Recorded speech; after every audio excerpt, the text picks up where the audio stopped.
Buenas tardes. Ante todo, muchas gracias a ustedes por su presencia y muchas gracias a la Facultad de Psicología de la Universidad de Sevilla por permitirnos compartir estas instalaciones excelentes, como salta a la vista, y abre una colaboración entre la Facultad y el Consejo Audiovisual de Andalucía, que tenemos inquietudes comunes, inquietudes crecientes, y espero que sea una colaboración que nos brinde más ocasiones como esta. Saben ustedes que el mundo audiovisual es cada día más rico, más variado, más complejo. Pero esa misma complejidad supone que hay muchos aspectos que nos inquietan, que socialmente nos preocupan. Y uno de ellos, el que vamos a tratar aquí, es el tema de la pornografía infantil, de la pornografía entre los menores. Nos llama la atención cómo el acceso a la pornografía es tan fácil, tan inmediato, gratuito. Se calcula que el 90% de las personas que quieren entrar, de menores que quieren entrar a Internet, no encuentran ningún obstáculo. Es decir, que y si a veces hay un obstáculo tan mínimo que decir, eres mayor de 18 años, con lo cual evidentemente todo el mundo dice que sí, y se ha quitado el problema. Entonces, hay ese problema, pero hay uno paralelo, y es el de los padres. Tenemos la sensación de que los padres muchas veces se sienten incapaces. A veces nosotros tenemos, y en la última que hemos hecho, esta que tiene aquí, el barómetro audiovisual de Andalucía, solo un 16% de los padres reconocen que los hijos ven pornografía. Evidentemente el porcentaje es muy superior, pero parece que a los padres les da vergüenza reconocerlo y entonces hay no solo esa incapacidad de ellos para controlarlo, sino una fricción de desconocimiento. Y sin embargo, y estamos quizás más en la parte de la psicología, no se nos ocultan todas las consecuencias que esto tiene. Consecuencias en la educación afectiva, consecuencias en una valoración adecuada de la vida sexual. Esa banalización, la palabra banalización se está introduciendo últimamente mucho en nuestro idioma cotidiano.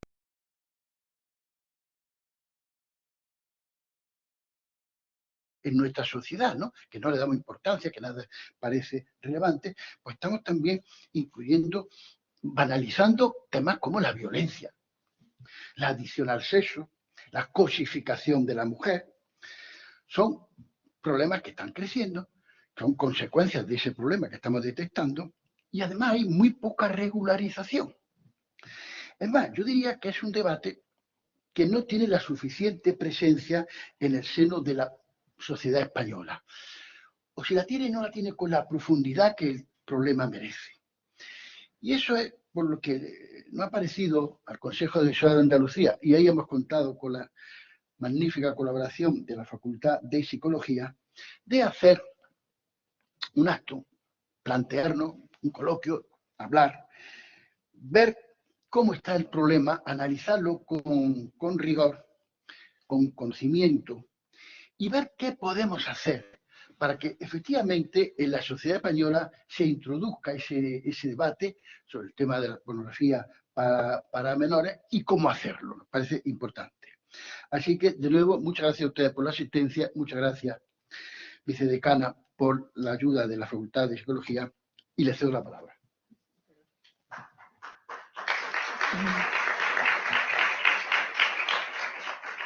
Bueno, muchas gracias a todos y todas los que habéis podido finalmente asistir a esta sesión. Muchas gracias al Consejo Audiovisual de Andalucía y a Antonio Checa por establecer estas alianzas que siempre vienen bien. Esperamos que sea el inicio de un largo camino juntos en el que podamos, bueno, pues afrontar esta problemática y otras que seguros que tenemos y que podremos trabajar juntos desde la profesionalidad, desde la evidencia, desde una forma de actuar, pues, yo creo, en la universidad, ¿no? Entonces, esperemos que este acto sea solo el inicio de una fructífera colaboración. Yo voy a ser breve porque además buena parte de las ideas que yo me tenía apuntadas para decir las acaba de decir Antonio, pero sí que es cierto que quiero incidir un poco, ¿no? En cómo las redes sociales, cómo el Internet ha democratizado nuestra vida mucho, nos ha permitido pues que tengamos conversaciones y que podamos mantener esas conversaciones durante la pandemia con nuestra familia o a largo plazo o a larga distancia, ¿no? Con nuestros amigos que se van, viéndonos las caras, y tiene muchas cosas positivas, pero al mismo tiempo esa democratización también de la información y el poder acceder a cualquier cosa ha llevado a una democratización, y entiéndaseme que muy entre comillas, pues de otras cuestiones como puede ser, por ejemplo, el acceso a la pornografía. Quienes tenemos una edad recordamos cuando había un canal que se veía codificado, si no lo pagaba, y que, bueno, pues la única forma de ver pornografía en una pantalla era de esa forma. Nuestros niños y niñas tienen acceso a la pornografía a un solo clic. Como ha dicho Antonio, solamente tienes que decir sí, tengo 18 años. Y por supuesto que todos tienen 18 años y tienen curiosidad. Y la sexualidad aparece y los chicos y chicas tienen curiosidad y acceden a esas pantallas. Trabajar sobre esta problemática que surge, encontrar respuestas, encontrar soluciones es necesario. Y yo me alegro especialmente de que hayáis podido asistir a algunos y algunas de los chicos y chicas más jóvenes, ¿no?, de nuestros estudiantes, pues porque creo que vosotros tenéis una visión más cercana, por edad. A lo mejor nosotros lo vemos de una perspectiva adulta, de esos adultos que lo teníamos difícil para acceder, pero vosotros lo veis desde una perspectiva pues mucho más cercana, habéis tenido ese acceso también y ahora tenéis los conocimientos, estáis accediendo y tenéis muchos de vosotros ya todos los conocimientos y que son necesarios para entender esta realidad de una forma diferente, de una forma profesional. Y seguro que vais a hacer aportaciones interesantes en este debate, además de las que escucharemos de los profesionales que vienen a contarnos pues la evidencia que ya vamos teniendo sobre esta problemática. No me enrollar, quiero pasar la palabra rápidamente a aquellas personas que vais a transmitirnos los conocimientos y hablarnos de las cuestiones que ya tenemos claras. Y con las mismas simplemente por reiterar el agradecimiento al Consejo Audiovisual de Andalucía por haber establecido estas sinergias y que esperemos que continúen en un futuro. Muchas gracias. Muy bien. Gracias, Antonio. Gracias, Inmaculada, por acogernos en vuestra casa. Y a continuación yo quisiera invitar a que suban a la mesa a los 3 expertos de hoy que nos acompañan y que están aquí con nosotros. Jorge Gutiérrez, Sonsoles Vidal y Antonio Delgado, con los que desgranaremos un poco más el tema, el asunto que nos reúne hoy.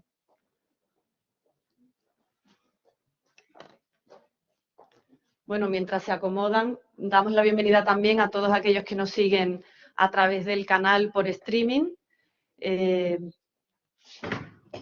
Y también deciros que efectivamente la sesión se quedará grabada y en unos días la tendremos colgada en el canal YouTube del Consejo Audiovisual de Andalucía.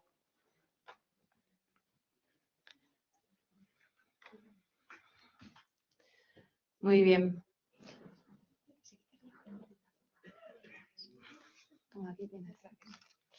Bueno, pues ya estamos. Si os parece, empezamos con las presentaciones.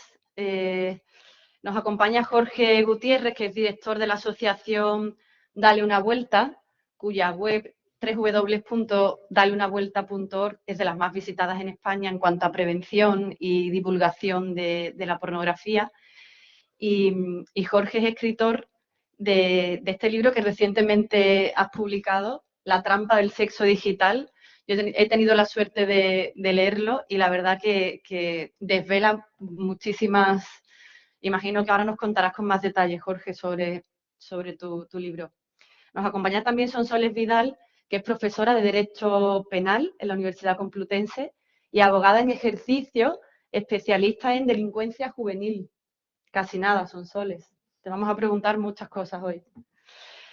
Y nos acompaña también Antonio Delgado, que es psicólogo clínico, director del Instituto Hispalense de Psicología y miembro de la World Association for Sexual Health, y que en tu consulta, Antonio, tratas a jóvenes que presentan problemas relacionados con la pornografía. Bueno, pues estas las presentaciones. A mí me gustaría que ante este público mayoritariamente de jóvenes, que formamos parte, jóvenes y adultos, ¿no?, que formamos parte de una sociedad en la que se lucha cada vez más por imponer y defender los derechos humanos, por contar con un planeta más sostenible y más cuidado. ¿Cómo es posible que hayamos caído en la trampa de normalizar el ver porno? porque, bueno, a mí me gustaría que desgranáramos hoy, ¿no? Todo ese sufrimiento, todo ese dolor que hay detrás de la industria de la pornografía, donde hay tanto, bueno, pues tanto maltrato a la mujer, tanta explotación, unas condiciones profesionales tan precarias. ¿Cómo veis esto? No tenemos turno, empezar como queráis. Sí. Bueno, básicamente, no sé si se escucha. Pulsando aquí al botón ahí, perfecto. ¿Se escucha ahora? Bueno, pues básicamente sí, ya se ha mencionado aquí inicialmente el tema de la normalización de estas conductas y de esta hipersexualización. Esto tiene que ver con el tema de, es decir, ahora después lo podemos desglosar, ¿no? Pero en ese vacío de los padres, ¿no? En ese vacío de las familias en que se sienten que no son capaces, la mayoría de las familias, como mencionaba el presidente del Consejo Audiovisual, Antonio Tocayo mío, el 16% de los padres frente a un 84%, es decir, la inmensa mayoría, que realmente tienen un desconocimiento total de dónde se meten sus hijos. Tanto es así que esta semana, que esto ocurre casi toda la semana, nos ha llegado una familia que ha sido denunciado su hijo de 16 años por la Guardia Civil. Han puesto una denuncia en la Guardia Civil porque este chico de 16 años estaba haciendo, sin ninguna conciencia, por cierto, ciertas prácticas pues, que podíamos denominar de acoso sexual online. Pero él no tenía ningún conocimiento de este tema.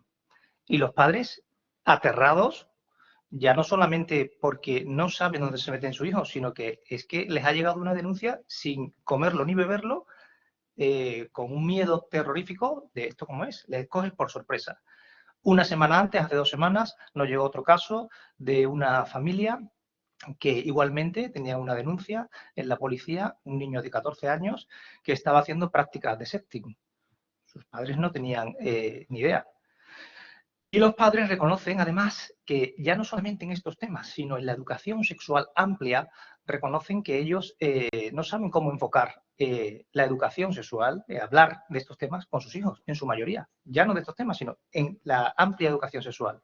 Entonces, ese es un gran vacío, que es un tema esencial, que es un tema muy importante y que tiene que ver mucho con esto. Con respecto, por último, al resto, a lo que comentaba Ana de la industria de la pornografía, quiero dar unos datos que pueden abrirnos la mente, y nunca mejor dicho, en este sentido, datos concretos.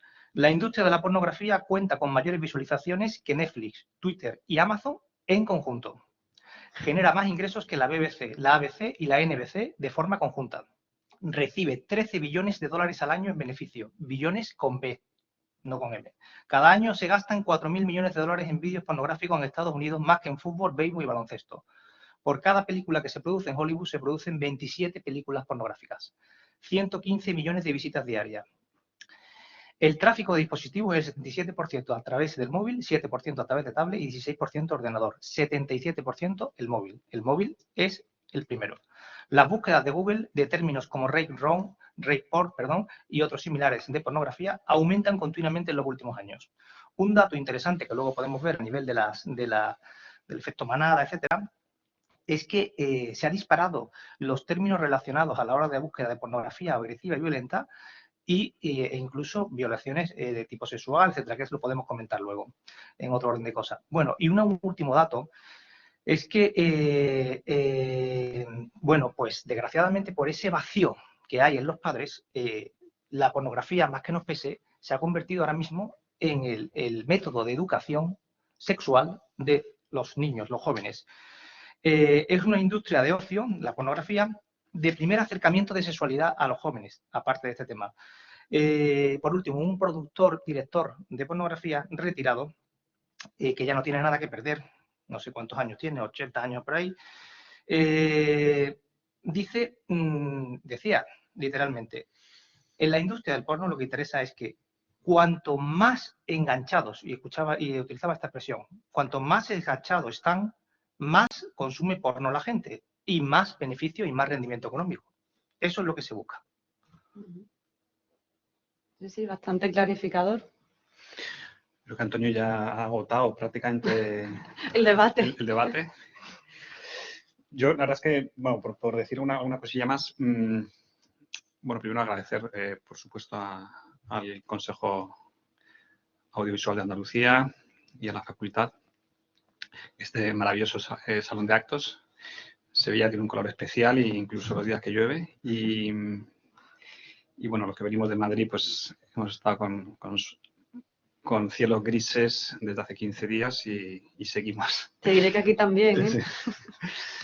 Bueno, yo, nada, simplemente a mí me parece que ya el hecho de estar hablando hoy aquí de un asunto como este, me alegra mucho y creo que es un paso muy necesario y que no es tan fácil ni tan común hablar en un entorno universitario, en un entorno pues, como este, de temas, creo que tan interesantes, de tanto trasfondo para los jóvenes, para los menores, para todos, en definitiva, ¿no? Y bueno, yo animo a que se siga haciendo cosas de este estilo, incluso estando aquí en la Facultad de Psicología, por ejemplo, pues introducir de alguna manera todo lo que tenga que ver con las adicciones del comportamiento, incluida esta, que es verdad que, como sabéis, no está validada todavía, ¿no? Como una adicción propiamente en el DSM-5, pero sí desde hace 2 o 3 años, creo que desde el año 2018 en la clasificación internacional de enfermedades de la OMS sí que se habla ya de conducta sexual compulsiva y dentro de esa conducta sexual compulsiva empieza a hablarse de adicción a Internet dentro de los trastornos por impulso, creo que se dice así la denominación. No soy psicólogo, no soy psiquiatra y, por tanto, perdonad que no sea preciso quizá en todo lo que diga en cuanto a la adicción, ¿no? Pero bueno, creo que es una cosa importante. Nosotros en Madrid, por ejemplo, pues hemos conseguido que el Colegio Oficial de Psicólogos pues, empiece ahora dentro de unos meses un curso dirigido pues, a hablar, a tratar el tema de la adicción. Hablo adicción aquí en sentido amplio, repito que no es el término quizá correcto, pero bueno, podemos hablar. El término más correcto que más se utiliza, me parece, últimamente en la ciencia médica es la UPP, uso problemático, ¿no? O uso perjudicial, uso problemático de la pornografía. Y bueno, pues se van a hacer ya unos cursos, unos programas para psicólogos, porque creo que también ese es un problema que hay hoy en día, no solamente en España, pero en España también, de cómo afrontar los problemas de consumo perjudicial, de consumo frecuente, de consumo adictivo o problemático, mejor dicho, de pornografía, ¿no? Entonces, mi experiencia es que en estos 7 años casi ya que llevamos como asociación, nos cuesta a veces encontrar profesionales, ¿no? que hablen, que sepan, que están acostumbrados a hablar y a ayudar a gente con dificultades en su vida. Pueden ser más o menos subjetivas, creo que hay de todo. Hay gente pues, que el problema es más subjetivo que objetivo, pero desde luego está haciendo estragos. Esto lo puedo decir yo porque creo que alrededor de 5.000 personas han acudido a nuestra asociación, sobre todo vía Internet, escribiendo, mandando mensajes, contando sus problemas con el consumo frecuente de pornografía y creo que, bueno, que el sufrimiento está ahí y es la cara a veces que menos se ve o que se ve muy poco y que a mí me gusta transmitir. De hecho, en parte el libro, pues sobre todo quería escribirlo como para hacer una especie de reenviar a todos, ¿no? Reenviar a todos este material que nos llega, este dolor de mucha gente y bueno, creo que estar aquí ya en este sentido es todo un éxito y yo os felicito. Bueno, pues evidentemente voy a intervenir yo porque ahora ya concluyo en mi turno, ¿no? Efectivamente, después de estos magníficos profesionales que han intervenido y, por supuesto, dar las gracias. También me sumo al agradecimiento de Jorge y de Antonio, por supuesto, pues a esta institución que nos ha invitado, ¿no? A participar de esta mesa redonda. Cuando he venido aquí a la facultad, he entrado un momento al cuarto de baño y he visto el siguiente cartel. Según la Agencia Europea de los Derechos Fundamentales, 3,7 millones de mujeres en Europa han sufrido alguna forma de violencia sexual. Como soy mujer, ¿no? Un brindis al sol en pro del verdadero feminismo, ¿no? El verdadero feminismo. O sea, no me sobra ninguna palabra, ¿no? O sea, verdadero feminismo, ¿no? Lamentablemente el tema del consumo de la pornografía, no solamente la pornografía infantil, que ahora vamos a entrar en el tema de la pornografía infantil, pero lamentablemente el consumo de la pornografía anima, dinamiza sin duda alguna el comportamiento violento. Esto no lo digo yo por decir algo, ¿no? O hacer demagogia, sino que lo digo con datos, ¿no? Ahora tampoco vengo aquí a hacer publicidad de los estudios que hacemos en la Universidad Complutense de Madrid, donde estoy, como profesora de Derecho Penal, pero sí que es verdad que en el último trabajo de campo que hemos hecho en mi departamento, que está, además ustedes pueden acceder al mismo, paradójicamente, mucha gente, muchos jóvenes de entre 18 a 25 años se reconocen consumidores de pornografía, la inmensa mayoría de pornografía infantil, y no reconocen ese contenido como un contenido violento. Y sin embargo, justifican el uso de la violencia, ¿no? Es decir, que cuando paradójicamente, efectivamente, hay mucha violencia, ¿no? Que sufren, bueno, en concreto las mujeres, pero también, por supuesto, el colectivo infantil, ¿no? Con esto quiero decir que efectivamente la visualización, ¿no?, de los contenidos pornográficos, más allá de los estragos que puede hacer, ¿no? Y que Antonio, pues seguro que ya nos ha ofrecido datos, ¿no? Aunque han entrado en mi campo, que voy a coger ese testigo, pero no cabe duda que la visualización de la pornografía, que no es mucho más que un contenido meramente erótico, ¿no? Es mucho más que eso. Sin duda alguna produce unas conexiones cerebrales, ¿no? O la generación de una serie de sustancias que hacen proclive al individuo al uso de la violencia. ¿Vale? O sea, esto no me voy a detener más, solamente lo dejo apuntado, no me voy a detener más porque tampoco, pero bueno, aquí lo dejo, ¿no? Porque creo que es importante, ¿no? Hacérnoslo mirar, como antes decía también el presidente del Consejo Audiovisual, el tema de la banalización, ¿no? De los contenidos a los que accedemos, ¿no? Y sobre todo la actitud que nosotros tenemos ante la visualización de esos contenidos, ¿no? Que nos pueden hacer muchísimo daño y además está probado, ¿no? Cojo este testigo, ¿no?, del tema de las denuncias, ¿no? Bueno, evidentemente como penalista, lamentablemente tengo que reconocer, y como especialista en la jurisdicción de menores, tengo que reconocer que claro que hay violencia en este sentido, en estos delitos catalogados, ¿no?, como ciberdelitos. El acoso sexual a través de la red es la primera categoría delictiva tipificada como tal, como delito tecnológico en el Código Penal a partir del año 2010, ¿no? Por lo tanto, ya se ve que es un problema porque el legislador no acuña, no introduce comportamientos delictivos así por así, sino cuando efectivamente es una cuestión de política criminal. Es importante, es necesario, ¿no?, introducir, sancionar estos comportamientos, una reacción por parte del Estado para hacer frente, ¿no?, a este tipo de comportamientos, ¿no? Lamentablemente es una realidad el acoso sexual a través de la red por parte de menores de edad, ¿no?, que intentan contactar con otros menores, ¿no?, a los que acosan sexualmente, piden prerrogativas, ¿no?, solicitudes de tipo sexual a través de la webcam, etcétera, etcétera, ¿no? Y que paradójicamente son perfiles de chavales supereducados, muy buenos estudiantes, pero sin embargo gente un poco llaneros solitarios, ¿no? Eso es muy interesante el perfil, ¿no?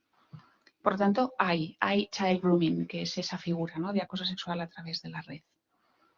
El tema del sexting, que luego entraremos, ¿no?, sin duda alguna también no está catalogado como figura independiente, pero evidentemente el Código Penal da cobertura a ese tipo de comportamiento por el medio utilizado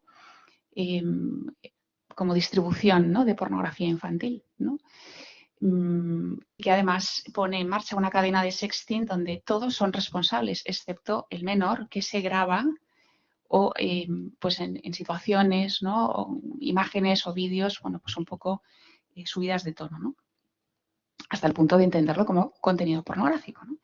En fin, no quiero detenerme en el tema legal porque es evidente que es una realidad, pero solamente quiero apuntar tres cosas, ¿no?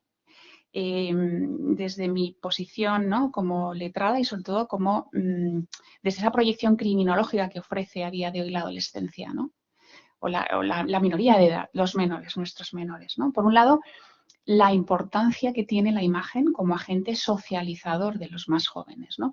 Si ya ejerce esa importancia en los adultos, ni les cuento en el ámbito de la infancia, ¿no? Lamentablemente, en la línea de esa banalización, la visualización de violencia a través de Internet, donde aquí no hay filtros, está llevando a comportamientos, bueno, a una normalización de la violencia, ¿no? Para verla, contenidos, ¿no?, para visualizarla como para luego ejercerla, sobre todo a través de la red, ¿no? Como nadie sabe quién soy, como mi identidad no la conocen, como... Bueno, y luego el despunte de las personalidades adictivas, ¿no?, lo que nosotros llamamos el botellón electrónico, ¿no? O sea, el consumo de tecnología y, por lo tanto, el consumo de pornografía infantil, ¿no?, que es el tema de esta mesa redonda, pero el consumo de tecnología está dando lugar a personalidades adictivas, ¿no? O sea, se ve, ¿no?, te produce los mismos efectos que una drogadura, ¿no?, que la cocaína, que, bueno, entiéndanme, ¿no?, un consumo desmedido. Por lo tanto, quizá de lo que se trata, yo creo, es de aportar aquí en esta mesa redonda cómo ayudar a los más jóvenes, ¿no?, ayudarles a navegar seguros, ¿no? Vamos a ver, ¿no?, porque evidentemente un problema como la pornografía, el consumo de pornografía y todo lo que conlleva esto por parte de un adulto, bueno, eso no está tipificado como delito, ¿no? Uno puede consumir lo que quiera, pero en el caso de la infancia es distinto. Y ahí yo creo que tenemos una responsabilidad muy importante. Ahora entraremos en el tema de la verificación de la edad, etcétera. Hay que poner límites, ¿no?, a todo esto, porque Sonsoles. No, perdona. hay que poner límites, ¿no? O sea, nos jugamos muchísimo en esto, ¿no? No, yo por intervenir y para... Sí, que sea más fresco, ¿no? Más... Por decir una cosa así, que según hablabas, por recordar también unos datos que a mí me parecen muy interesantes de UNICEF España, que hizo una macroencuesta, creo que la más grande que se ha hecho en este país, y que salió publicada hace un par de meses a 50.000 adolescentes de la ESO. Y simplemente dos datos que a mí me parecieron interesantes para ver en ese sentido que has dicho, Sonsoles, de medidas o de cómo ayudar a los más jóvenes. Por ejemplo, aparecía que el 60% de esos 50.000 chicos y chicas de esas edades duermen con el móvil a mano, ¿no?, o con la tablet. Eso es un factor interesante para saber, yo creo que de educación elemental para prevención de muchas cuestiones, porque tener la tecnología muy a mano a última hora del día, uno está con las defensas habitualmente más bajas y es más fácil que acceda a todo tipo de contenidos, ¿no? E incluso decía ese estudio que 1 de cada 5 accedían a Internet a partir de las 12 de la noche.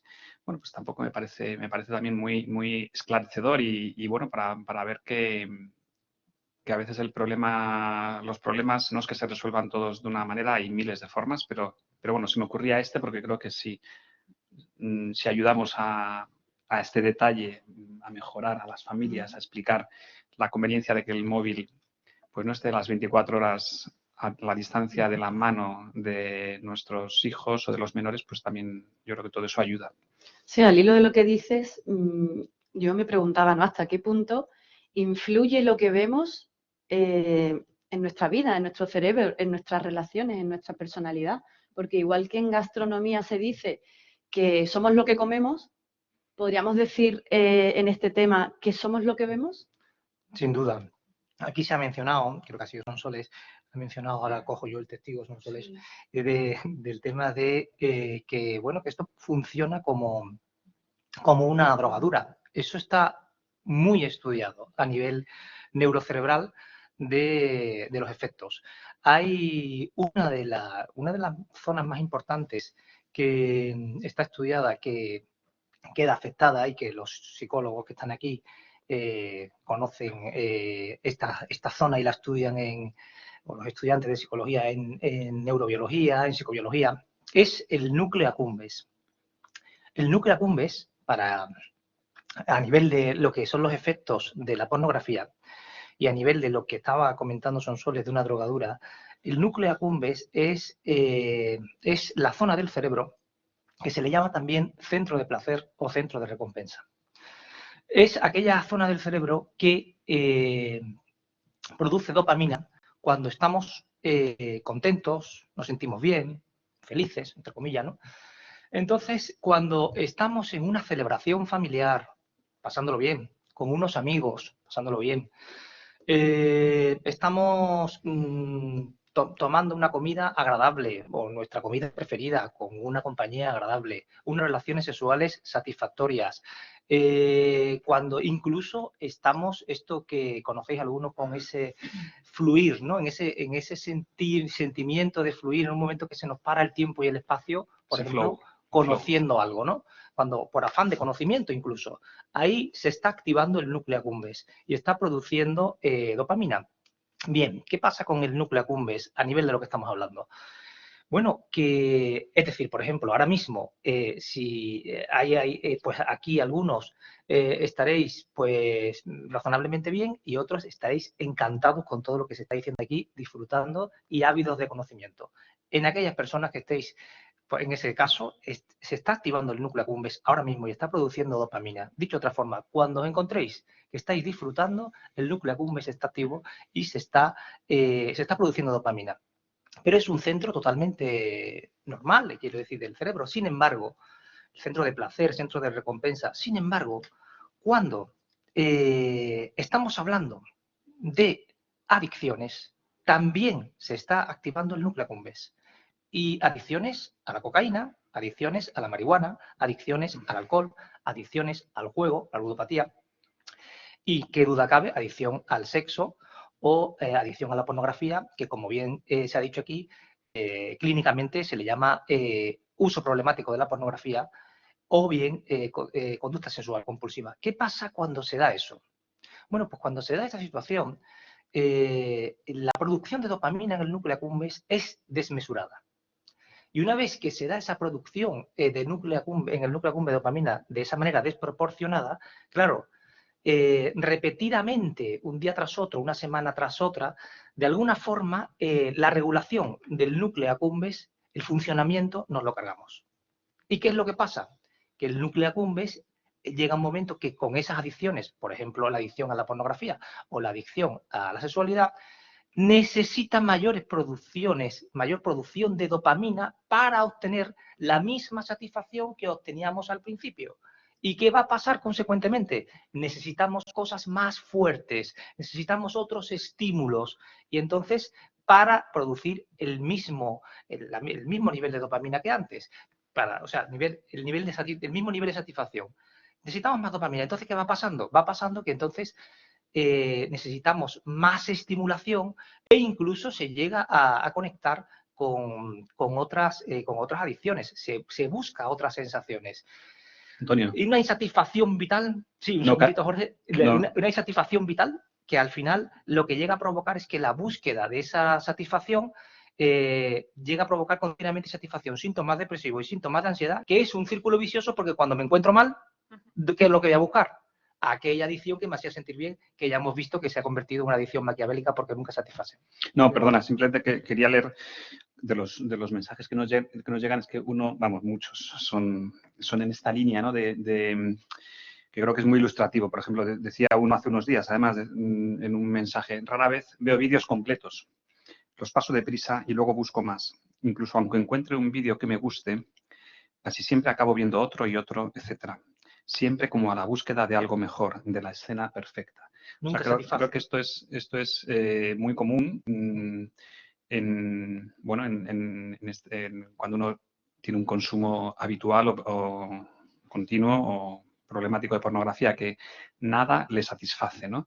Y lo que te satisface hoy, mañana no te vale. Y, de hecho, a mí me parece que lo más problemático, en este caso de la adicción a la pornografía, hablando así entre comillas, repito, lo de la adicción, es el factor novedad. Creo que es el gran tema. O sea, da más placer esa dopamina, se activa incluso antes de conseguir el efecto, se activa en la propia búsqueda. O sea, el ritual de búsqueda pornográfico es profundamente dopaminérgico, ¿no? A veces hay más interés, más que en el propio vídeo desnudo, como queráis llamar, es en la propia búsqueda, ¿no? O sea, si yo preguntara a cualquier adicto a la pornografía ¿qué es lo que más buscas en el porno? La respuesta seguramente sea novedad. Entonces, ¿qué pasa? Que en este gran mercado de Internet, no sé si os habéis fijado, tampoco hace falta entrar en grandes portales pornográficos, pero están llenos de etiquetas, llenos de categorías, o sea, cuanta más novedad, cuanta más variedad, más excitante y más posibilidad hay. Claro, entonces, ¿qué pasa? Que hoy día pues hay miles y miles y miles de posibilidades, ¿no? Basta entrar en Pornhub, por ejemplo, y darse cuenta de que hay varios cientos bueno, pues de categorías al final, ¿no? De búsquedas, de posibilidades. Bueno, y por supuesto, una de las categorías dentro de estas, ¿no?, que apuntaba Jorge, que yo creo que además en esto Antonio seguro que me da la razón, es que una cosa es acceder a la pornografía y otra cosa es acceder a pornografía infantil. O sea, digo, que realmente cuando activa, ¿no?, que es esta explicación magistral que nos ha dado Antonio, de esa activación, ¿no?, del núcleo accumbens, wow, me ha dejado fascinada, ¿no? Pero sí que es verdad, o sea, que necesita mayor producción de dopamina, ¿no? Cuanto más enganchado estás. Pero, insisto, una cosa es un contenido pornográfico y otra cosa es la pornografía infantil. O sea, que no lo sé si me has dado la razón en esto, ¿no? Pero vamos, pero yo lo que he leído, desde luego, Antonio, es que la pornografía infantil precisamente es uno de los estadios superiores. Así es. Junto con el sadomasoquismo, el no sé qué, pero la pornografía infantil, o sea, que creo que es como debe de ser, ¿no?, como una etiqueta más dentro del material porno, ¿no? O sea, que esto es muy serio, ¿no? Y yo creo que esto es lo que vale realmente una reflexión, ¿no? Bueno, es que es el tema de hoy, ¿no? O sea, que la pornografía infantil, ¿no?, que es muy seria, ¿no? Y hay un tema importante ahí que yo subrayaría, que es, estamos hablando, pues efectivamente, de la pornografía infantil, que está aumentando mucho. Se está multiplicando, así como la pornografía en sí misma es violenta. Es violenta, es decir, la pornografía es violenta porque ahí facilita los estereotipos sexuales, facilita especialmente estereotipos y trato vejatorio de la mujer. La pornografía en sí misma es violenta. Pero lo que quería decir es que, además de la adicción, uso problemático de la pornografía, además de la pornografía infantil y de cosas tan graves, incluso, luego podemos hablar un poco, efecto manada, ¿no? Yo quería decir una cosa. El uso de la pornografía, no la adicción, el uso de la pornografía, es decir, sin adicción, insisto, tiene unos efectos en la conducta sexual de cualquier persona que sea asiduo. Y esto lo quiero subrayar, porque si no, parece que estamos hablando, voy a subrayarlo, pues solamente de personas, que hay muchas y se están multiplicando, que tienen un problema con este tema, ¿no?, de conducta sexual compulsiva. No. Vamos a ver. La banalización que se está hablando aquí, como bien refería Antonio, cuando la persona consume de manera asidua, sin adicción, pornografía, facilita los estereotipos de sexualidad que degradan a la mujer. Facilita una visión machista de sexualidad, y esto que habréis escuchado, al menos los estudiantes de psicología y los psicólogos, estereotipos heteropatriarcales. Aumenta la agresividad. Facilita la normalización de violencia sexual y, por tanto, la violencia sexual. Pero no contenidos ¿cómo decir?, específicamente violentos o incluso sadomasoquistas. No, la pornografía, dijéramos, entre comillas, si queremos llamarlo así, normal, ¿no? Esa, porque la pornografía en sí misma es violenta y tiene estos estereotipos y estos modelos de conducta. Aumenta las prácticas de sexting, la probabilidad de prácticas de sexting y de ciberacoso, especialmente en los jóvenes. Provoca insatisfacción y falsas expectativas en las relaciones sexuales. En la consulta vemos continuamente, debido al consumo de pornografía normal, vemos sin adicción, que provoca problemas en las relaciones de pareja. Provoca problemas a dos niveles, cuanto menos. Uno es problemas en la misma relación sexual de pareja estable. ¿Por qué? Porque hay una expectativa. Hay una expectativa que se genera por ese consumo de pornografía, donde esas expectativas no van a quedar, en la mayoría, satisfechas. Y eso provoca insatisfacción en las relaciones sexuales. Provoca también problemas en la relación de pareja por esas falsas expectativas aplicadas a otras cuestiones. Y además provoca una disminución de la calidad de la relación de pareja, no relación sexual, de la disminución de la calidad. Solo con que uno de los miembros haya consumido puntualmente pornografía y el otro miembro se entere, genera problemas en la relación de pareja. ¿Por qué consumes esto? ¿No tienes suficiente conmigo? ¿Qué te pasa? Y un largo etcétera que escuchamos en las consultas, no me quiero extender. Hace más probable que la persona se involucre en relaciones sexuales instrumentalizadas, especialmente las mujeres. Prácticas sexuales insatisfactorias que no son del agrado, especialmente las mujeres, por satisfacer el modelo supuestamente correcto. Insisto que la pornografía se ha convertido en los menores en el principal medio educativo, muy a nuestro pesar, en los jóvenes, conductas sexuales que ellos replican. En ellos, complejo de pene pequeño, aunque tengan un pene normal o incluso grande, porque en la pornografía, evidentemente, los penes son enormes, para que se vean bien. Expectativas irreales. Ansiedad de ejecución, ansiedad de rendimiento. Esto lo conocéis los psicólogos y estudiantes de psicología. ¿Qué es la ansiedad de ejecución y la ansiedad de rendimiento? Para que aquellos que no lo conozcan. La ansiedad de ejecución y la ansiedad de rendimiento es que me pongo una expectativa muy alta para algo y como es tan difícil de conseguir, me genera ansiedad y me bloquea. Un ejemplo, una persona se propone sacar un 10 en un examen, pero claro, si saca un 7 o un 8, no va a estar satisfecho.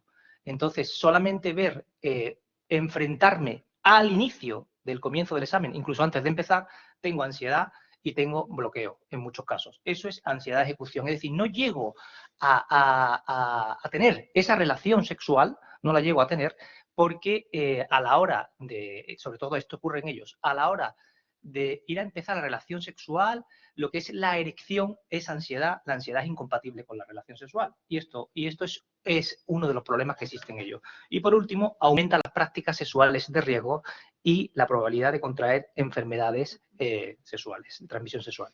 Sí, lo has comentado de pasada, Antonio, pero me gustaría que nos paráramos aquí, porque se puede decir que de alguna manera hay vinculación en lo que conocemos como efectos manada, ¿no? Bueno, casos mediáticos que nos llevamos las manos a la cabeza cuando ocurren, porque son prácticas realmente vejatorias, pero ¿se puede decir que hay una relación entre los efectos manada y el consumo de pornografía? Voy a responder rápidamente a esto para dejar a mis compañeros que puedan también aportar. Básicamente, el tema del efecto manada es que, como he comentado, la pornografía en sí misma es violenta, pero existe un efecto directo entre determinado consumo de pornografía y el efecto manada. Ese consumo concreto de pornografía tiene que ver, ya digo, sin perder de vista que la misma pornografía en sí misma es violenta. Dicho lo cual, cuando estamos refiriendo a esa relación directa que existe entre el efecto manada y la visualización de pornografía, ¿qué pornografía? Pues una pornografía que desgraciadamente se ha disparado en estos últimos años, que es el consumo de pornografía de violencia sexual, de violaciones sexuales y de violaciones en grupo. De hecho, hace 2 o 3 meses salió un dato estadístico que lo que decía es que el vídeo más viral, no recuerdo si era hace 3 meses o 4 meses, el vídeo más viral entre los jóvenes entre 14 y creo que eran 20 años, era precisamente una violación en grupo. Existe un efecto directo por también lo que conocen algunos psicólogos aquí, la teoría, o todos los psicólogos, la teoría de aprendizaje social de Albert Bandura por imitación. Este tipo de conductas se van a replicar, con el agravante de que existe un efecto social normalizador de esa violencia, existe un efecto de contagio donde voy como a querer hacer eso, a replicarlo, existe esa violencia y además 2 temas que me parecen muy importantes. Primero, la percepción al visualizar esos vídeos acaba teniendo la persona una percepción distorsionada de que en una violación grupal ella está disfrutando. Eso es aterrador. Y por último, no olvidemos que ellos, las personas que están viendo estos vídeos, no olvidemos que están obteniendo placer viendo una violación grupal.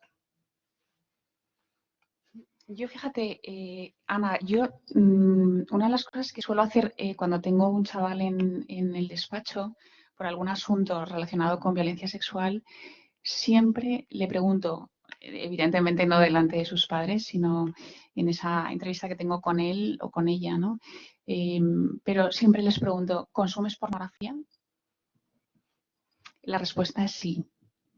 En varones, siempre. No tengo ni un solo caso, y llevo ejerciendo la abogacía pues ya 20 años, no está nada mal. En chavales, en varones, el 100%, insisto, delitos de tipo sexual, contra la libertad sexual. Para ellas es distinto. O sea, el consumo de pornografía en niñas menores todavía está muy alejado. Insisto, bueno, o sea, no son niñas de un perfil, ¿no? Pues, no sé, ¿no? Pues una familia, padre, madre, varios hermanos, ¿no? No tiene por qué ser una familia monoparental o que venga de un ambiente marginal, no, o sea, tengo de todo, ¿no? Porque entre otras cosas estoy en el turno oficio y ahí veo de todo, ¿no? Solamente en este turno, el de menores, ¿no? Pero bueno, a mí me llama la atención. O sea, evidentemente ahí sí que encuentro que hay una relación causa-efecto, ¿no? O sea, que influye en esa violencia de tipo sexual perpetrada por el chaval el consumo de pornografía, de contenidos pornográficos, sin duda, porque si no me dirían que no lo consumen, ¿no? O sea, más allá de eso, evidentemente, Antonio es el especialista, ¿no? En todo el tema psicológico, pero desde luego ahí dejo el dato, ¿no? O sea, es el 100%, es muy llamativo, ¿no? O sea que mi experiencia profesional. Sí, sí. Jorge, ¿tú querías comentar algo? Quería comentar algo, pero se me ha olvidado, lo reconozco, pero creo que era algo referido a lo que ha dicho Antonio De chicas, ¿no? sí, de las mujeres, es verdad. Nosotros pues también hemos lanzado bueno, en nuestra asociación una sección, digamos, que se llama Nosotras, dirigido a mujeres que, bueno, cuyas parejas, maridos, consumen pornografía y lo que les supone a ellas bueno, hay un llamado trauma por traición, me parece que existe, ¿no? Esta tipología.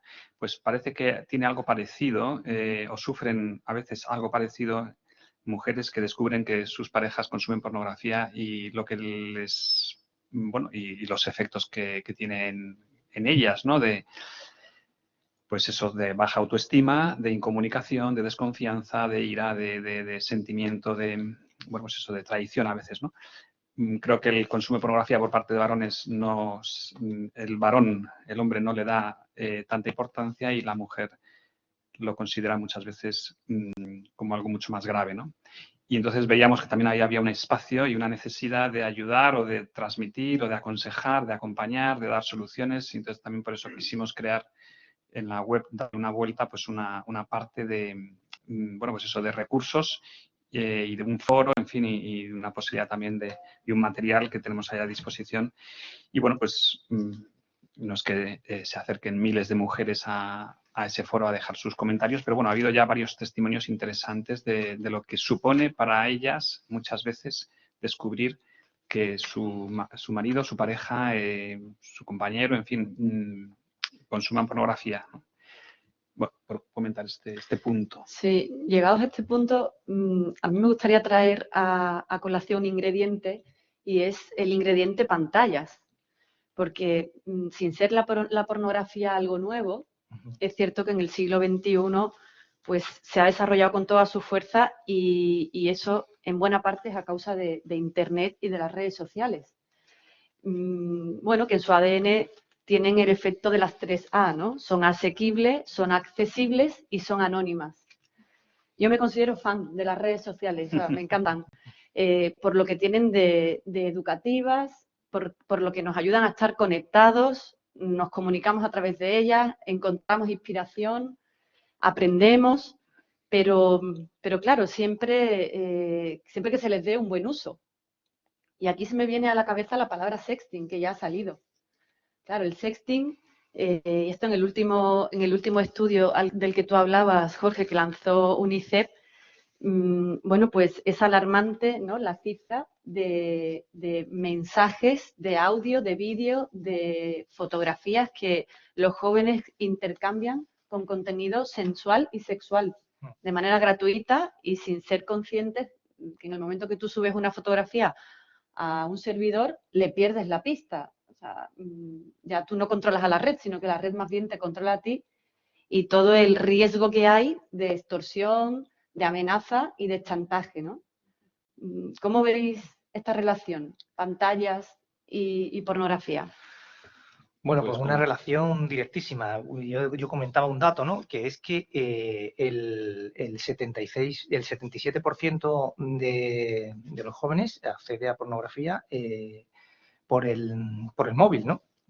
Entonces, y además que los jóvenes, los chavales, según sea Save the Children o el otro estudio, que no sé cuál es, o sea que no recuerdo la fuente, es los jóvenes. La Universidad de Islas Baleares, puede ser. Puede ser, efectivamente, que Lluís Ballester. uno comenta que efectivamente, gracias Jorge, que los jóvenes tienen su primer móvil a los 7 años y otros que tienen su primer móvil a los 9 años. En cualquier caso, de Regalo media, estrella, la primera regalo vez, ¿no? regalo estrella, efectivamente, desde la comunión, pero ya incluso se está adelantando. Y entonces, ¿qué pasa? Que si lo ponemos de media, unificamos los dos estudios, nos encontramos con de edad de media 8 años, ¿no? Y entonces, ¿qué pasa? Que a los 8 años, Save the Children tiene un estudio que efectivamente dice que es el primer contacto sexual de imágenes pornográficas, ¿no? En este sentido. Sí, creo recordar que además la fuente era vía WhatsApp. Exacto, Era a exacto. los 9 años y vía WhatsApp. Y vía WhatsApp. Se lo mandan uno a otro. Entonces, ¿qué pasa? Este sexting, que es el que estamos comentando, ¿no? Pues claro, uno de los factores más importantes del aumento del consumo de porno en menores, pues tiene que ver con la teoría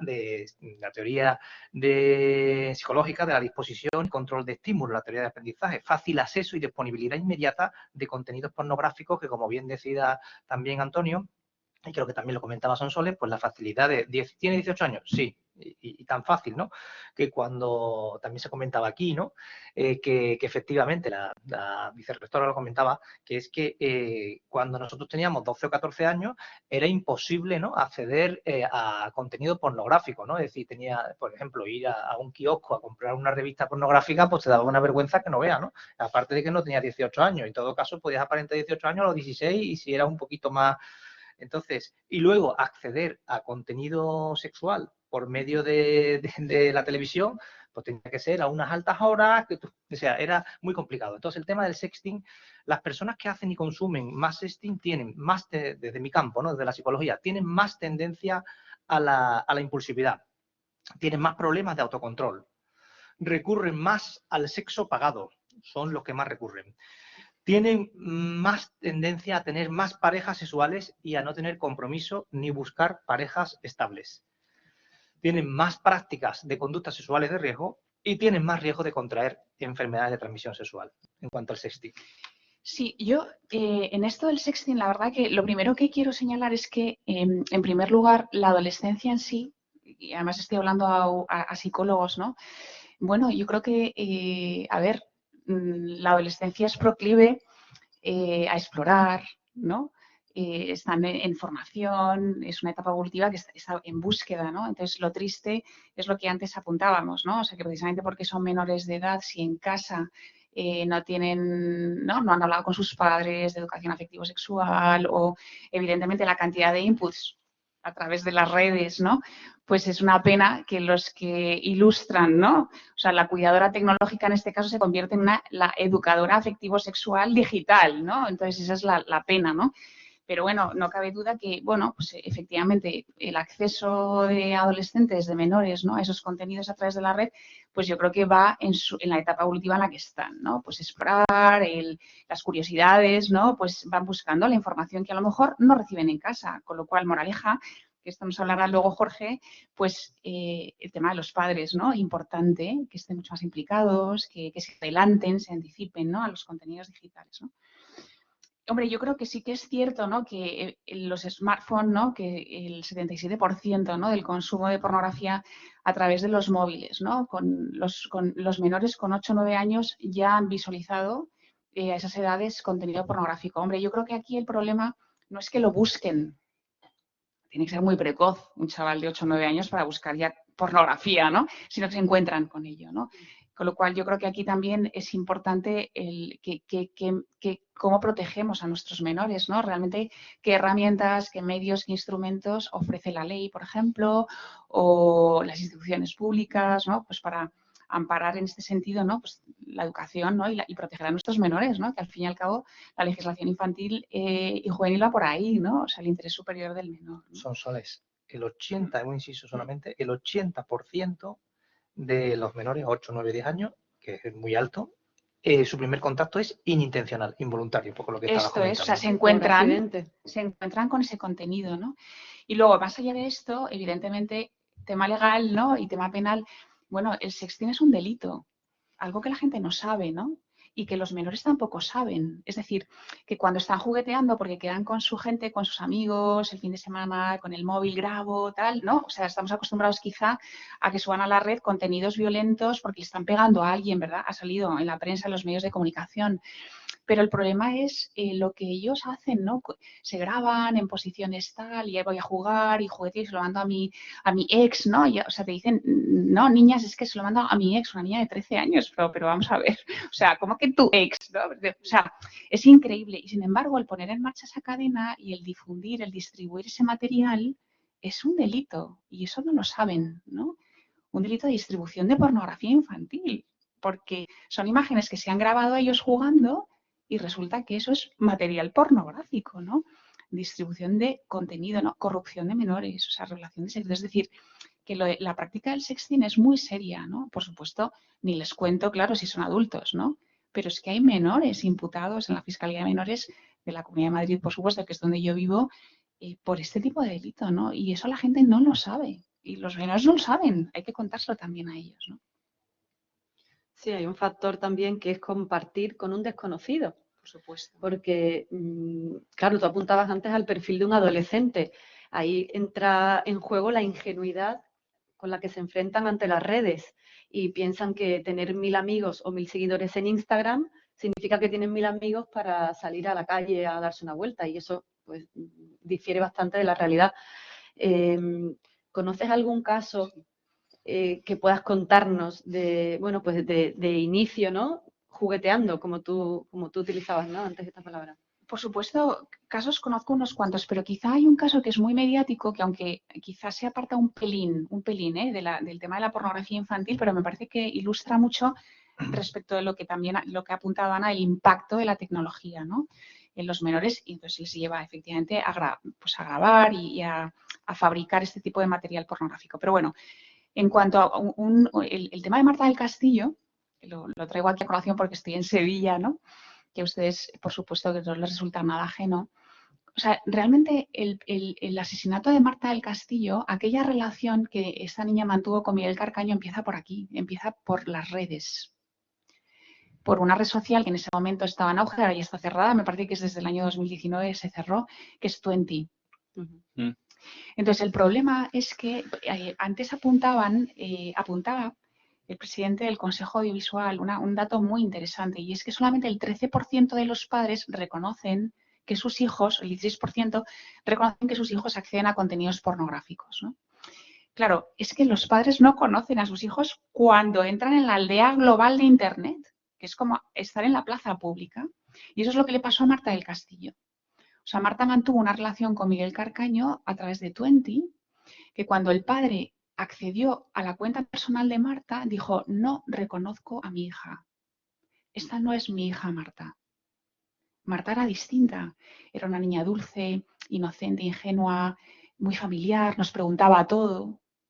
Y sin embargo, los mensajes cruzados que estaban en su red, ¿no? en su perfil, eran, pero muy subidos de tono. Había imágenes, quizá no eran pornográficas, pero bueno, de alto contenido sensual y sexual. Bueno, no, alto contenido sexual no, porque entonces, pero bueno, pues muy sugerentes, ¿no? Pues, ¿no? Como muy, ahora ya eso es súper suave, ¿no? Pero, ¿no? Labios, ojitos, subidito de tono, al padre le llamó la atención, ¿no? Entonces, muchas veces los problemas empiezan por ahí, ¿no? Y el reclamo, los contactos de los adultos, el reclamo viene por ahí, ¿no? O sea, accedo, contacto con, que quizás es uno de los medios, ¿no? Que habría que apelar la sociedad civil, ¿no? Por favor, que el legislador haga algo, ¿no? O que las instituciones públicas hagan algo, ¿no? O sea, filtros que den, pues no sé, ¿no? O sea, pero hay que verificar la edad de los menores, ¿no? Pero muchas veces los problemas empiezan por ahí, ¿no? y me parece que ilustra mucho, ¿no? Ese comentario del padre de Marta, ¿no? No conozco a esta, no la conozco, no reconozco a mi hija, ¿no? Es brutal, ¿eh? O sea que... Tremendo. Sí, tú hablabas de la verificación. Es cierto que ya ha salido que la industria de la pornografía es una industria potente y que probablemente hará mucha presión para que todo siga igual, para que nada cambie, porque no están interesados en que se pongan cortapisas. Sabemos que en Inglaterra, en Francia, en Alemania ya se está haciendo algo en cuanto al tema de verificación, pero queda mucho por hacer, ¿no?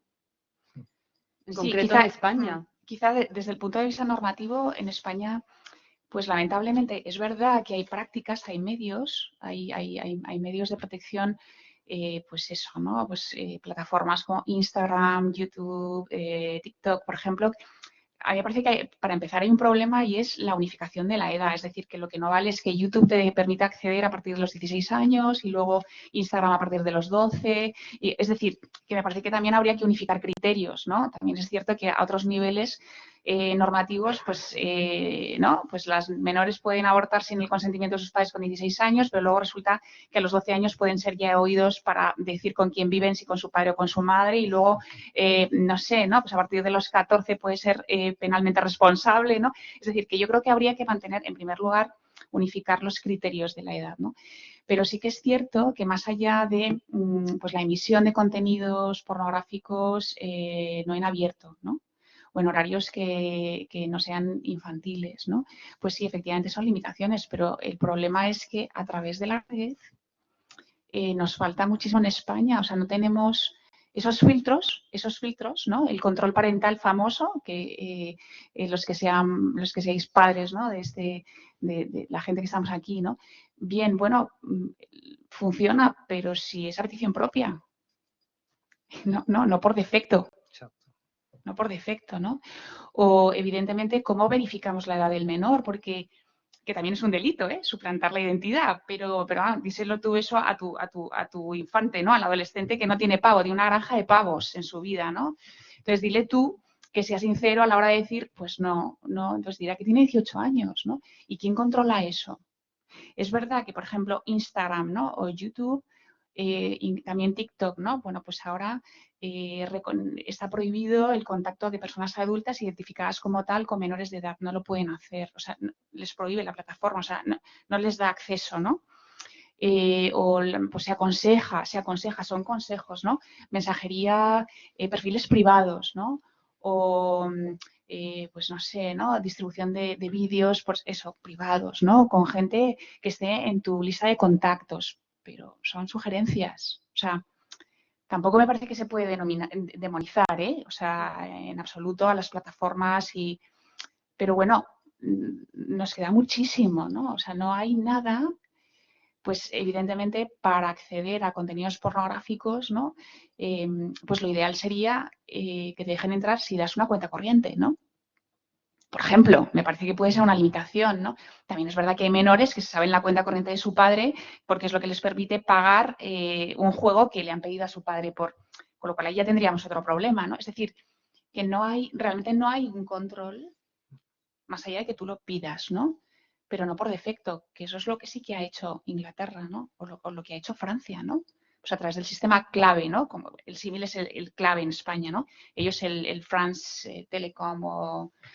Pero eres consciente, yo creo que no han empezado todavía a funcionar, o sea que son todo... Son propuestas, son sugerencias... propuestas, pero creo que están encontrando bastantes problemas de ejecución luego a la hora de... Creo que en Francia incluso se conminó a que 5 grandes portales de pornografía pusieran una verificación de edad y me consta que a día de hoy todavía no lo han hecho, o sea que luego también esto luego hay que ejecutarlo, ¿no? Y desde vuestra perspectiva, cada uno, desde la salud, desde lo legal, desde la divulgación y la comunicación, ¿pensáis que puede existir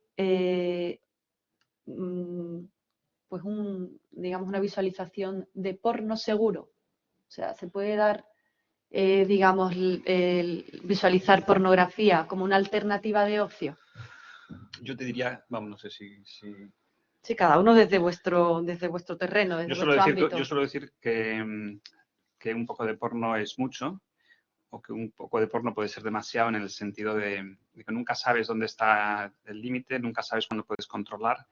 Yo creo que lo primero que se tiene que preguntar la gente, que nos tenemos que preguntar todos es a mí qué me da el porno, qué me beneficia, en qué me beneficia. Bueno, o sea, qué ventajas da para mi vida, para mi sexualidad, aparte del placer inmediato, evidentemente, que eso está fuera de toda duda.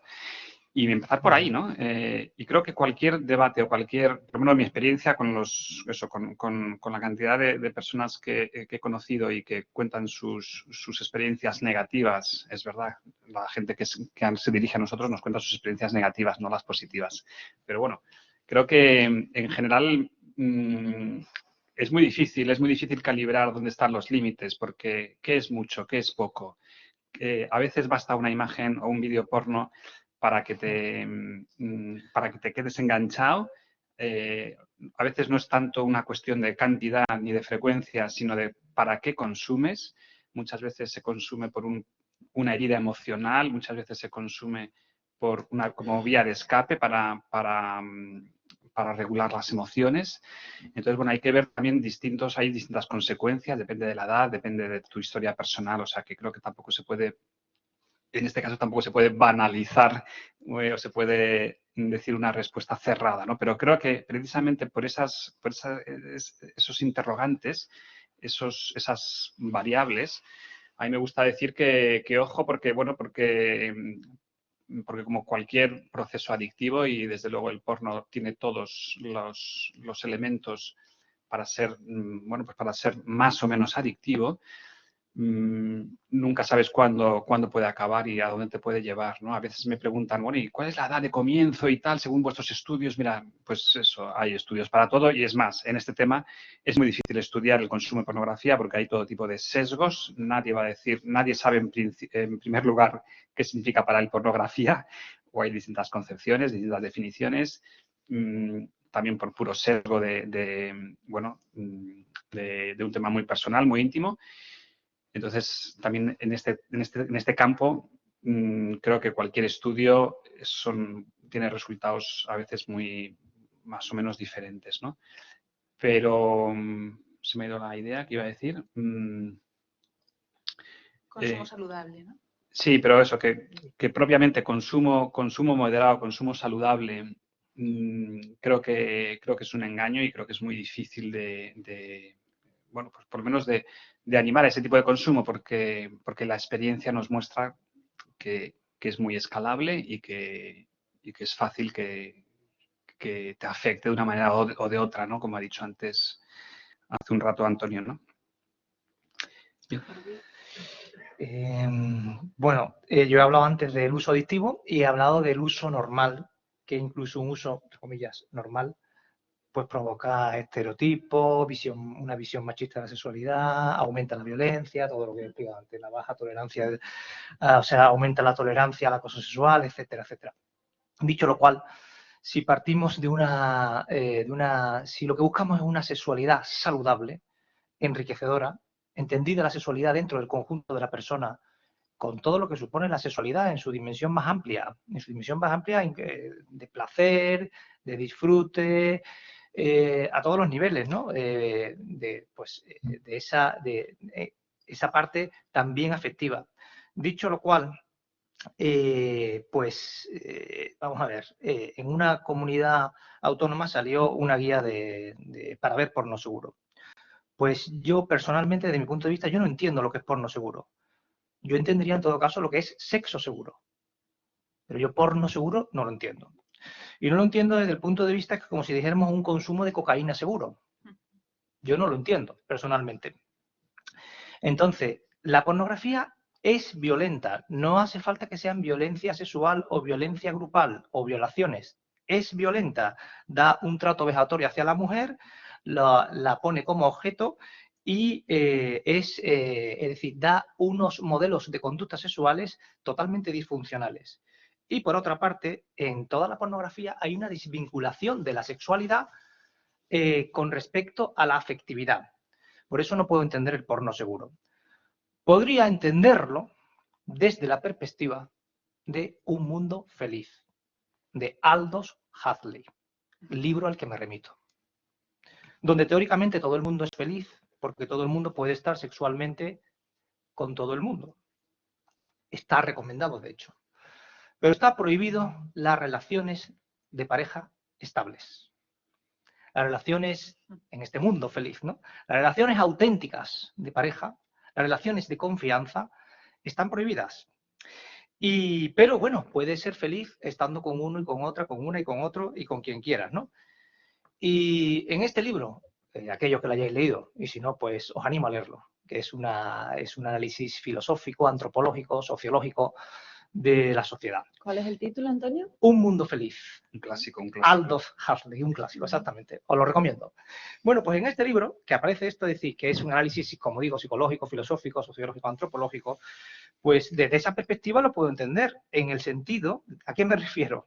Pues que de esta manera, los de arriba, el gobierno, por así decir, los poderosos, tienen controlados a los de abajo, merced a sus instintos y a otras prácticas de pseudo-felicidad, como aquellos que os lo hayáis leído, el soma. El soma es que te puedas, una droga que cuando te encuentras mal te droga y te pones bien.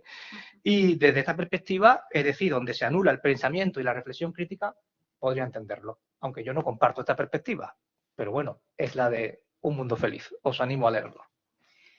Yo la verdad es que me pregunto, ¿y por qué no las parejas estables también en ese mundo feliz? Me refiero, con independencia de que yo apueste o no apueste, no, sino que, bueno, ¿por qué no? O sea, yo creo que ese es el problema, ¿no? Pero bueno, más allá de esto, no voy a entrar, pero es un tema fascinante, pero efectivamente, oye, si vale todo, eso. O sea, pues ¿por qué no? Pues todo, ¿no? El poliamor, también la pareja estable, ¿por qué no, no? Es decir, otra cosa distinta es que haya también una idea de control, ¿no? De dominación, ¿no? Bueno, que es lo que tú también apuntabas. Pero bueno, ¿por qué no el poliamor? claro, no, al contrario, o sea, que ya que vale todo, bueno, casi todo, porque no a la pareja estable, ¿no? Pues, oye, pues también, ¿no? Están prohibidas. Por eso te digo, ¿no? O sea, que es una cosa curiosa. Pero bueno, más allá de esto, no, yo quizá, claro, abordar este tema desde la perspectiva legal, ¿no? Un consumo saludable y tal. Yo vuelvo al tema de la pornografía infantil. O sea, entre adultos yo no voy a entrar. O sea, a mí lo que me preocupa, como especialista también en la jurisdicción de menores, es que los menores puedan acceder a esos contenidos. Eso es lo que me preocupa. Y luego, además, ser víctima de contenidos pornográficos, ¿no? O sea, que sean actores principales, o sea, productores de ese material. Eso es lo que a mí realmente me preocupa, ¿no? Y que desde la perspectiva legal, pues efectivamente, pero como siempre llegamos tarde, es decir, que es como la punta del iceberg, pero el problema es que hay detrás de todo eso, ¿no? O sea, qué tipo de prevención se puede hacer, ¿no? Y que en esto me parece que lo importante es la prevención primaria o secundaria, ¿no? Pero no la terciaria, que es cuando ya tienes el problema, ya tienes el delito cometido, ¿no? O sea, de lo que se trata es, pues eso, de reforzar la familia, el colegio, pues el grupo de iguales, o sea, la verdadera prevención, ¿no? O cuando detectamos riesgos, cómo atajar el problema para evitar que cristalice un consumo adictivo de pornografía, ¿no? Bueno, yo la verdad es que consumo saludable. Yo a los hechos me remito, ¿no? Quizá aquí peco un poco pues por deformación profesional, pero efectivamente con datos, ¿no? O sea, qué es lo que ha llevado a esta persona a llevar a cabo este comportamiento violento y luego, pues sí, efectivamente nos encontramos con un consumo ¿no? Hablábamos de la industria pornográfica. Cuando escuchas testimonios, ¿no? De gente que ha pasado por esto, actrices pornográficas, es que el caso de Shelley Luben es brutal, ¿no? Esta americana, donde ella cuenta, ¿no? La agresividad, la brutalidad, ¿no? Efectivamente, bueno, pues muchas veces las actrices porno, pues con enfermedades de transmisión sexual que ya no tienen curación, ¿no? Eso nadie se lo explica, ¿no? O quizás son materiales elaborados donde son pues editados, ¿no? Están trucados, ¿no? O sea, no refleja la realidad de las grabaciones de esas escenas, ¿no? Bueno, a mí me parece que es un mundo que, por lo que dice la gente que está metida en esta industria, es un mundo lleno de excentricidades y fantasía. Yo personalmente eso no lo encuentro saludable. Esa es la realidad, ¿no? Personalmente yo no lo encuentro saludable, ¿no? Más allá de esto, claro, a mí me preocupa, ¿no? Que efectivamente, más allá del consumo, saludable o no, realmente quién elabora un contenido pornográfico donde se utiliza a menores de edad, porque ya no es una cuestión de libertad sexual, es una cuestión de indemnidad sexual, que es otro bien jurídico que la ley protege. Es decir, un sano desarrollo de la personalidad de nuestra infancia y de nuestra adolescencia, ¿no? O sea, ese es el problema. ¿Cómo hemos llegado a elaborar este material? ¿Por qué circula este material? Porque se está utilizando a menores de edad para grabar esas escenas, todo ese material, ¿no? Y eso vulnera ese bien jurídico que la ley protege, la indemnidad sexual de los más pequeños, ¿no? Y, por lo tanto, bueno, pues la verdad, yo sinceramente, ¿no? O sea, entre adultos nada que objetar, no voy a entrar en esto, haya cada cual que haga lo que quiera, pero sí que me parece que cuando hablamos de pornografía infantil, por supuesto que quedan entredicho, ¿no? Derechos fundamentales, ¿no? Como la libertad de educación, los menores tienen derecho a ser educados, ¿no? Y a proteger su libertad y sobre todo su intimidad sexual, sin duda alguna, ¿no? Libertad de información, sin duda, pero en su momento, ¿no? A mí alguna vez me han preguntado, pero tú en algún congreso, ¿cuándo eres partidaria de que a los menores se les regale un dispositivo digital para acceder a Internet? Pues, desde luego, bajo mi punto de vista, sé que es políticamente incorrecto, pero el Código Civil establece que el menor se le tendrá por mayor de edad a los 16 años cuando se emancipe, ¿verdad? Pues igual que yo a lo mejor como madre no dejaría a mis hijos en la plaza pública hasta que sean mayores de edad, ¿no? Pues yo haría lo mismo, ¿no? Dispositivo digital a partir de los 16 años. Evidentemente no expediré un acta notarial y que se le tenga por emancipado para el uso de, pero me parece que es una bomba de relojería, ¿no? O sea, o por lo menos si lo hago antes, yo como madre estaré con mis hijos y me implicaré en su educación, que esa es la cuestión, ¿no? Pero no dejaría jamás, ¿no? O sea, si quieres saber algo, mis hijos, lo voy a explicar yo, pero no la red, ¿no? Ese es el problema, ¿no? Me parece que es lo que subyace de fondo. Pero bueno, el tema legal, pues da para lo que da, esa es la realidad, ¿no? Bien, pues llegados a este punto en el que tenemos que ir terminando, me gustaría cerrar con, bueno, de alguna manera con buen sabor de boca. Y quisiera que nos contarais algún consejo, alguna buena práctica para, bueno, pues para aquella persona que pueda considerarse que hasta hoy, ¿no? Hasta esta sesión veía pornografía de una manera, pues pueda descubrir esa otra óptica, ¿no? Bueno, con respecto a eso, antes de decir una idea, sí decir que en estos 25 años de consulta, esto ha cambiado. Los motivos de consulta en este sentido no existían antes, ¿no? Es decir, los motivos de consulta a nivel sexológico eran de consultas de sexología normal, a nivel de disfunción eréctil y algún caso puntual, muy puntual, de adicción al sexo. Sin embargo, debido al consumo de pornografía, ha aumentado no solamente el motivo de consulta del uso problemático de pornografía o adicción, sino debido al consumo directo de pornografía, consultas por bajo deseo sexual y baja satisfacción, consultas como he dicho, que han proliferado muchísimo en ellos, de ansiedad de ejecución y ansiedad de rendimiento en las relaciones sexuales, operaciones de cirugía para aumentar el pene, eso es del cirujano, no del psicólogo, lógicamente, pero luego vienen a la consulta porque, a pesar de la operación, todavía no se lo ven suficientemente grande. Esto está aquí, no está ahí, como tantas operaciones de cirugía. Problemas de pareja y problemas en las relaciones sexuales, como ya comentaba antes, debido al consumo de pornografía. Consultas para disfunciones sexuales provocadas directamente por el consumo de pornografía. Disfunción eréctil, eyaculación retardada, eyaculación precoz, etcétera, tema de expectativas.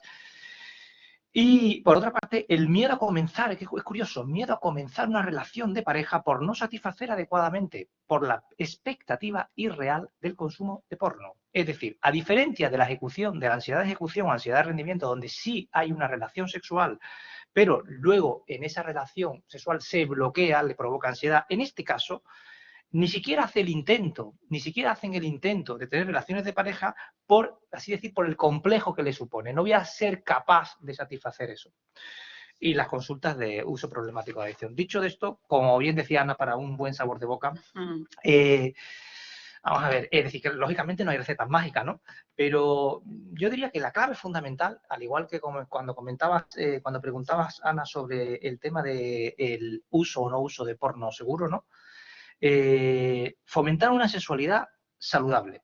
Y ahí entramos desde niños. Y ahí la clave, lógicamente, está en la educación sexual, que parte de los padres, donde hemos dicho y comentado que desgraciadamente no la hay. Ahí tiene que haber una comunicación amplia desde muy chico de los padres con sus hijos sobre la sexualidad, para que efectivamente no ocupe ese puesto, no ocupe ese vacío, pues otros como la pornografía. Los padres, claro, como decíamos antes, los padres no saben cómo enfocar el tema de hablar con sus hijos de sexualidad. Entonces, tienen que educarse ellos mismos, los padres, en talleres sexuales, sobre sexo, en lecturas, en cursos, es decir, tienen que cursos de orientación familiar y escuelas de padres en cuanto a esto, que no hay tanto, ¿eh? Y no tener el sexo como un tema tabú. Tienen que hablar, tienen que escuchar, tienen que darle naturalidad, tienen que apoyar a sus hijos, tienen que tener una regulación emocional.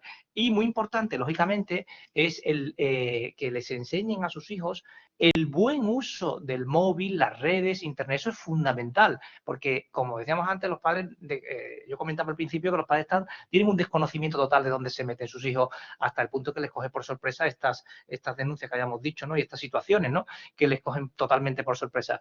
Pero es que además los padres, claro, en general, salvo ese 16% quizás, nos encontramos con que la mayoría no tienen desde que el niño tiene el móvil a los 8, a los 9, a los 10 años, la edad que sea, no tienen un uso adecuado, regulado del móvil, redes, internet. Es decir, de saber dónde se están metiendo sus hijos, de que haya un horario, de que haya un tiempo estipulado, de que haya unos límites, límites de uso. Es decir, una educación de ese buen uso no existe.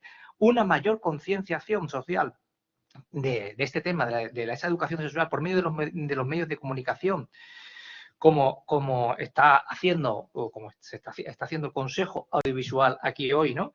Y asociaciones como Darle una Vuelta y bueno, con la apertura de la Facultad de Psicología y todo el movimiento que ha hecho el doctor Javier Cano, que aprovecho aquí para agradecer al Consejo Audiovisual nuevamente y a todos los que estáis aquí, y a la Facultad de Psicología y a Javier Cano. Formaciones, por último, formaciones y charlas bien enfocadas a educación sexual en las aulas y en los colegios, en los institutos, que es que no lo hay, es decir, no lo hay. Es decir, es una excepción donde lo hay, una buena educación sexual. Lo que hay es una educación que está bien pero se queda muy pobre, una educación para tolerar al diferente, al que es homosexual o al que es transexual, la disforia de género, temas de género, pero a nivel de la educación sexual, como estamos hablando aquí, prácticamente no existe en los colegios y en los institutos, parte de la educación. Y por último, a edades más tempranas, de niños, adolescentes, como bien comentabas, Ana y Sonsoles, el uso por parte de los padres de dispositivos, mientras no haya leyes, ¿no? De dispositivos de filtrado, bloqueo a los aparatos electrónicos, complementariamente y paralelamente a esa educación, para enseñar un buen uso de Internet. Y una elaboración, que esto ya es de Sonsoles, sería muy bueno esto que se ha comentado, una elaboración de leyes que efectivamente restrijan ese uso de acceso pornográfico en menores de 18 años. Jorge. Pues nada, yo voy a ser súper breve y simplemente quería enunciar y casi no voy a explicar algunas buenas prácticas que hay, en mi juicio, bueno, ya más centradas en el consumidor, en el adicto o posible adicto, ¿no? A la pornografía, que bueno, que también es puro sentido común, pero a veces estas cosas es bueno enunciarlas y repetirlas. A mí hay un libro de cabecera que me gusta mucho sobre adicciones que se titula Querer no es poder. Creo que a veces hace falta que uno se dé cuenta de que con su voluntad no es capaz de salir adelante, y para casos a veces un poco más extremos es muy bueno ver que en la derrota, reconocer tu derrota, tu impotencia, pues ahí está la clave de la victoria, ¿no? Creo que este es un punto importante para recordar. Querer no es poder. Es muy importante, pero no es definitiva la voluntad. Luego, no intentarlo solo. También mi experiencia es que bueno, que hay mucha gente que te pide ayuda porque realmente ve que no hay manera, que ha probado de todo y que no puede salir adelante de esa situación. Entonces, bueno, pues creo que el no intentarlo solo también es otro buen consejo, una buena práctica. Hay muchos casos que creo que también son muy interesantes de personas que solamente con la compañía de gente, por ejemplo, los grupos de apoyo tipo Sexólicos Anónimos, que funcionan muy bien y que a veces es la última, bueno, creo que realmente en muchos casos es la única solución. Ni psicólogos, ni psiquiatras, quiero decir que, bueno, también cada persona es diferente y hay muchas causas y muchas historias personales, pero yo me he encontrado con gente que solamente a través de otros que han pasado por ahí, que están pasando por ahí, que hablan su lenguaje, que sienten lo que ellos sienten, es la única manera de salir adelante. Y luego, pues también hacer hincapié en que las recaídas, que son parte del proceso, ¿no? Que no es un volver a la casilla de salida, y esto a veces también es muy necesario para, bueno, pues para el adicto que lo tenga muy claro, ¿no? Que es parte de su proceso de recuperación, ¿no? Y bueno, y es normal, por tanto, y no sé, no tendrías un problema de adicción o de uso problemático y compulsivo quizá o impulsivo de la pornografía si no hubiera recaídas. Por tanto, creo que hay que animar, creo que hay que dar también mucha esperanza, mucho optimismo a la gente que tarda y que llega bueno, y que se desespera, ¿no? Porque este es un problema, al final, la desesperación ante ver que no hay salida, ¿no? Y luego, pues también a veces trabajar más las fortalezas de cada uno, trabajar también los errores cognitivos que uno puede tener, las trampas que se llama trampas del adicto, ¿no? Bueno, Bien, y la regulación emocional, ¿no? Que creo que también a veces con los padres, me parece que hoy día hace falta, se habla mucho de educación emocional para arriba, para abajo, pero bueno, luego hay que ver si se hace realmente, ¿no? Y esa relación afectiva de padres e hijos, pues creo que es muy importante. Saber cómo son nuestros hijos, saber cómo son emocionalmente nuestros hijos, para ayudarles, para que se conozcan, para que se regulen mejor, para que no acudan a la pornografía como manera de regular, de calmarse, de evadirse.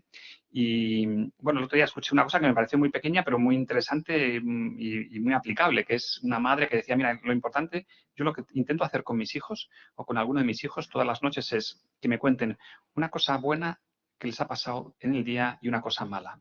Entonces eso, bueno, es una pequeñez, es una cosa muy tonta, pero les sirve para que los padres o la madre conozca mejor a su hijo o a su hija, y también para que el propio hijo o hija se conozca mejor y sepa expresar, ¿no? Expresar qué es lo que le ha causado alegría y qué es lo que le ha causado malestar. Y a veces pues vivimos en un mundo en el que como que no hay tiempo o no es fácil, ¿no? El expresar y ayudar a formar esa afectividad. He dicho que iba a ser breve, lo he intentado y aquí lo dejo. Sonsoles. Solo por alusiones, perdón, Sí, Sonsoles, sí. a nivel de psicólogo, psiquiatra, por añadir un inciso a Jorge, además de los grupos de apoyo que funcionan muy bien, es verdad que hay muy pocos psicólogos especializados, ¿no?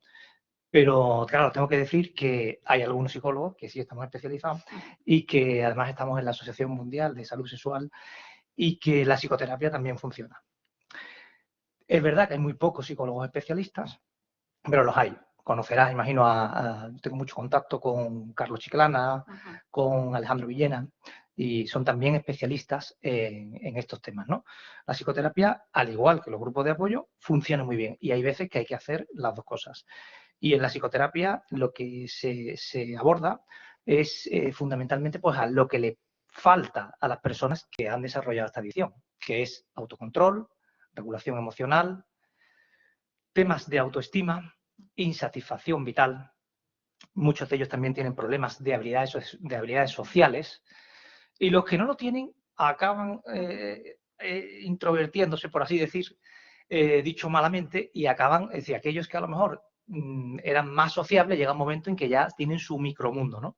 Se trabaja también eso, un enfoque de una sexualidad saludable, actitudes sexuales, el cambio de esas actitudes sexuales y, como bien decía Jorge también, pues trabajar esos errores cognitivos que muchas veces están muy enquistados, ¿no?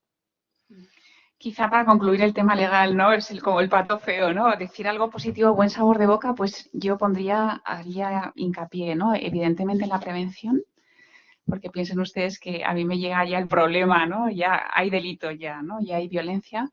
Por lo tanto, el tema de la prevención y ¿no? El anticiparnos que con todos pues las propuestas que han hecho Dale una vuelta, ¿no? A través de Jorge y por supuesto Antonio como especialista clínico en esto, pues los corroboro y los suscribo absolutamente todos, ¿no?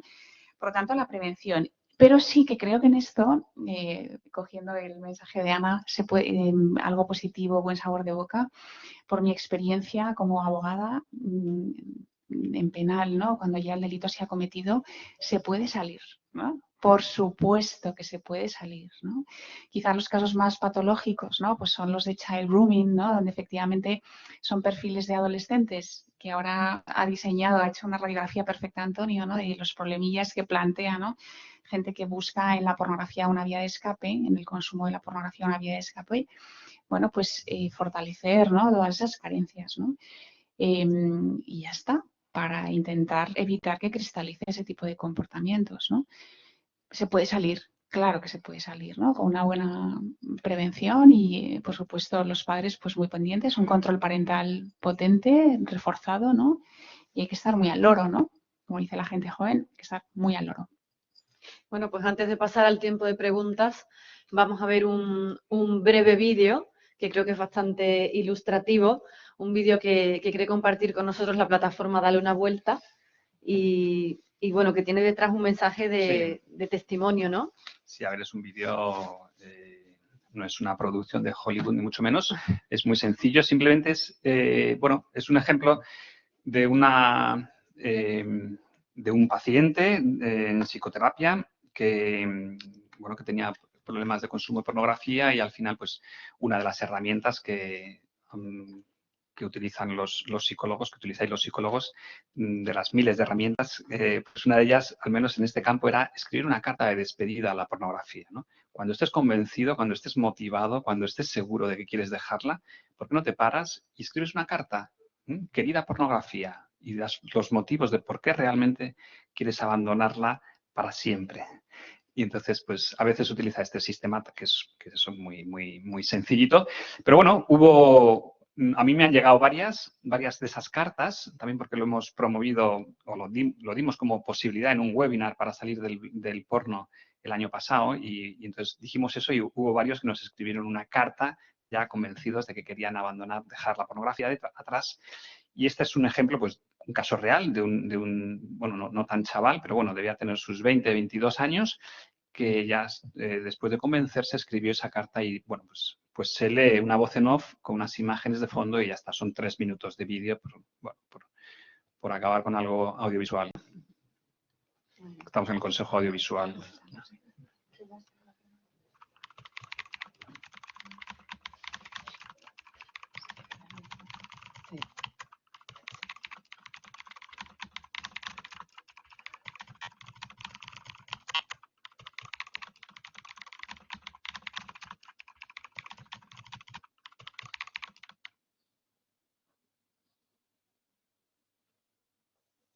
Querida pornografía, hoy he decidido escribirte esta carta para decirte adiós. He de admitir que contigo aparentemente aprendí mucho del sexo y me has ayudado a evadir mi mente de la realidad mostrándome fantasías. Has hecho que mi mente hallase ese equilibrio emocional que yo no le supe dar. Y siempre que tenía una emoción mala, podía contar contigo, pues estabas a un clic siempre en mi móvil y no me costaba encontrarte. Parecías realmente buena, aunque yo desde pequeño, que fue cuando te conocí, sabía que no debía ser como pensaba. Y con el paso de los años, seguí conociéndote y me di cuenta realmente de quién eres y qué has hecho conmigo. Crecer contigo me ha hecho daño. Has resultado ser para mí una droga perjudicial. Todos los beneficios que parecías tener eran falsos. Me mentiste y me engañaste. Me hiciste creer que eras buena y que no me harías ningún daño, pero no fue así. Por tu culpa, no aprendí una manera sana de hallar un equilibrio mental. Y ahora siempre busco la sexualidad para regularme mentalmente. Esto hace que me sienta mal, me sienta sucio, pues no debería ser así. Ahora veo realmente quién eres, y todas tus tretas y engaños. Me has hecho mucho daño. Has hecho que tampoco tenga confianza en mí mismo. Has hecho que dependa de ti. Y me has hecho creer que soy incapaz de dejarte, haciéndome sentir inútil. Has hecho que pierda la confianza y amor de una chica estupenda que me quiere. E hiciste que no supiera valorarla. E incluso minaste el amor que sentía por ella. Por tu culpa me he sentido despreciable, pero la que realmente es despreciable eres tú. Podría seguir haciendo una larga lista de todas las cosas malas que me has hecho, pues todo lo que me hacías creer bueno en ti era falso. Te odio. Por ello te digo Dios, sabiendo quién eres realmente y sabiendo sobre todo quién soy yo, te dejo, pues no te necesito. Soy capaz sin duda alguna de librarme de ti. Con las herramientas que estoy aprendiendo de psicoterapia lo conseguiré. Sé que esto no te va a gustar, pues eres egoísta y no me dejarás tan fácilmente. Tratarás de engañarme y embaucarme con tus falsos encantos. Y me costará al principio, pues eres astuta y estás en muchos lugares. Pero con el tiempo verás que esta carta de verdad es lo que pienso. Adiós, pornografía. No quiero buscarte más. No te necesito. Eres perjudicial y falsa. Sin ti seré feliz. Adiós.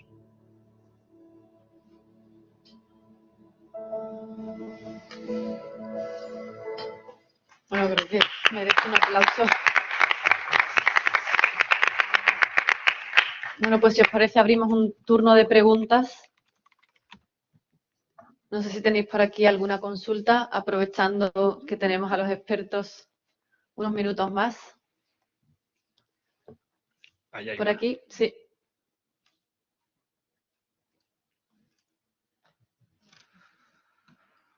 No te oímos. Te oímos, pero sin micrófono. No.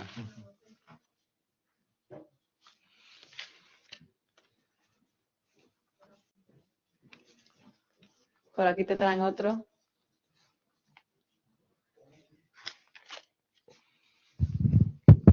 A ver, siempre un profesional. Sí. Gracias. Bueno, primero quería dar las gracias por todo lo que habéis hablado, porque me ha parecido muy interesante y la verdad es que me ha hecho pensar bastante, porque realmente yo ya tengo 23 años casi, pero bueno, que la generación de las redes sociales y los móviles yo la he vivido en pleno auge. Y la verdad es que una de las cosas que más he pensado, y ahí donde va mi pregunta, es cómo se puede evitar realmente que los hijos hagan determinadas cosas, como por ejemplo lo que habéis comentado de los móviles. Con mi edad, por ejemplo, casi nadie tenía un móvil a una cierta edad, pero ahora todo el mundo desde los 8 años lo tiene. Pero claro, ahí está el tema de la sociedad. Al final la sociedad va a obligar a los niños y a los padres a que tengan el móvil. ¿Cómo se evita que tu hijo tenga un móvil antes de los 16 y que no se sienta excluido por el resto de gente porque no va a estar en ese mundo? Gracias. Buenísima pregunta. Claramente, o sea, vamos a ver, evidentemente toda la vida del menor, los menores socializan a día de hoy a través de la tecnología, sin duda alguna. O sea, no puedes tener a tus hijos sin teléfono, sin nada. No, eso es imposible. Es que si no, no se enterarían de nada, ¿no? Pero tiene que haber un control. Entonces, yo he tenido unos cuantos casos en el despacho que se han frenado a tiempo, se ha evitado poner la denuncia y sí mediar con padres, una reunión de todos los padres implicados por sus hijos, etcétera, gracias al control que ejercían sus padres, ¿no? Pues algunas de las madres, estoy recordando ahora mismo un caso multiofensivo, ¿no? Una víctima, pero había bastantes menores en juego. Varias de las madres, los mensajes los recibían ellas directamente en su dispositivo, ¿vale? Porque sus hijas en primero de la ESO no tenían móvil propio, a través de su madre. Fenomenal, muy bien. Otras, pues evidentemente, ¿por qué yo como madre no voy a poder tener acceso, ¿vale? exactamente igual que le pregunto a mis hijos, ¿dónde vas? ¿Con quién sales? ¿Dónde entras? Tal. ¿Por qué no voy a tener yo acceso a los sitios donde se mueven mis hijos? O sea, pero vamos a ver, porque el Código Civil también me pide responsabilidades para eso, el deber de educar, de prevenir, de cuidar, de intervenir. Es decir, que creo que hay un mantra, hay todo un relato social de protección de la intimidad del menor, de no sé qué. Sí, pero es que me van a pedir luego responsabilidades y a lo mejor me quitan la tutela de los niños si yo no ejerzo un control parental. Porque, y si el menor es víctima y pasa, ¿no? Como está sucediendo con menores que son, ¿no? Pues en redes de prostitución, tal, cuando salen de marcha en sus momentos libres, ¿no? O que hace una niña de 16 años volviendo a las 4 de la mañana, ¿no? A su casa, consecuencia, violación múltiple, no sé qué, esto que ha pasado, ¿no? A finales del año pasado, ¿no? Es decir, que por supuesto que tienen que socializar y todo pasa por la tecnología, pero tiene que haber un control. Entonces, me da igual que sea el dispositivo, es que me da igual, pero los padres tienen que ejercer un control.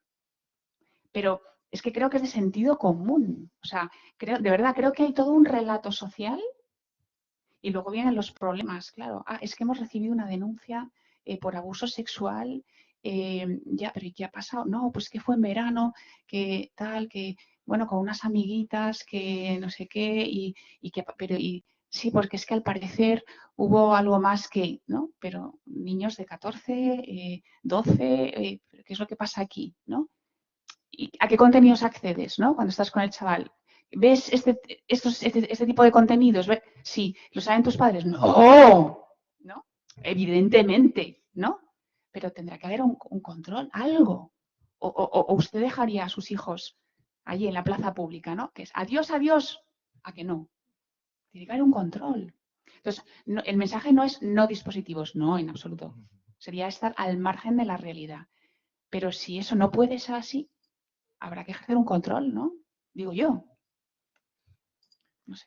Creo que ha respondido en su totalidad a Sonsoles, pero efectivamente, claro, es que los menores y los adolescentes tienen como asociados, como sinónimos, que nada tiene que ver. Sin embargo, ellos lo tienen como sinónimo sexualidad y pornografía. Esto es muy dramático, ¿no? Entonces, ¿qué pasa? Que efectivamente, hacía antes alusión a un mundo feliz del libro, ¿no? Al libro este, ¿no? No en un mundo feliz, en un mundo ideal, pues los niños a los 16 años tendrían el móvil, ¿no? Pero la realidad es que los padres, cuando han pensado dárselo, no a los 16, hasta los 13 años no va a tener mi hijo móvil, o hasta los 14. Muchos de ellos, la inmensa mayoría, se lo acaban dando antes por esa tan buena pregunta que tú habías hecho. Si toda mi clase tiene móvil, a los 8 no, pero a los 10 o a los 11, ya después de la comunión, el 80% tiene. Y entonces dice, que todos tienen móvil, están en un grupo del colegio que tienen... Es inevitable.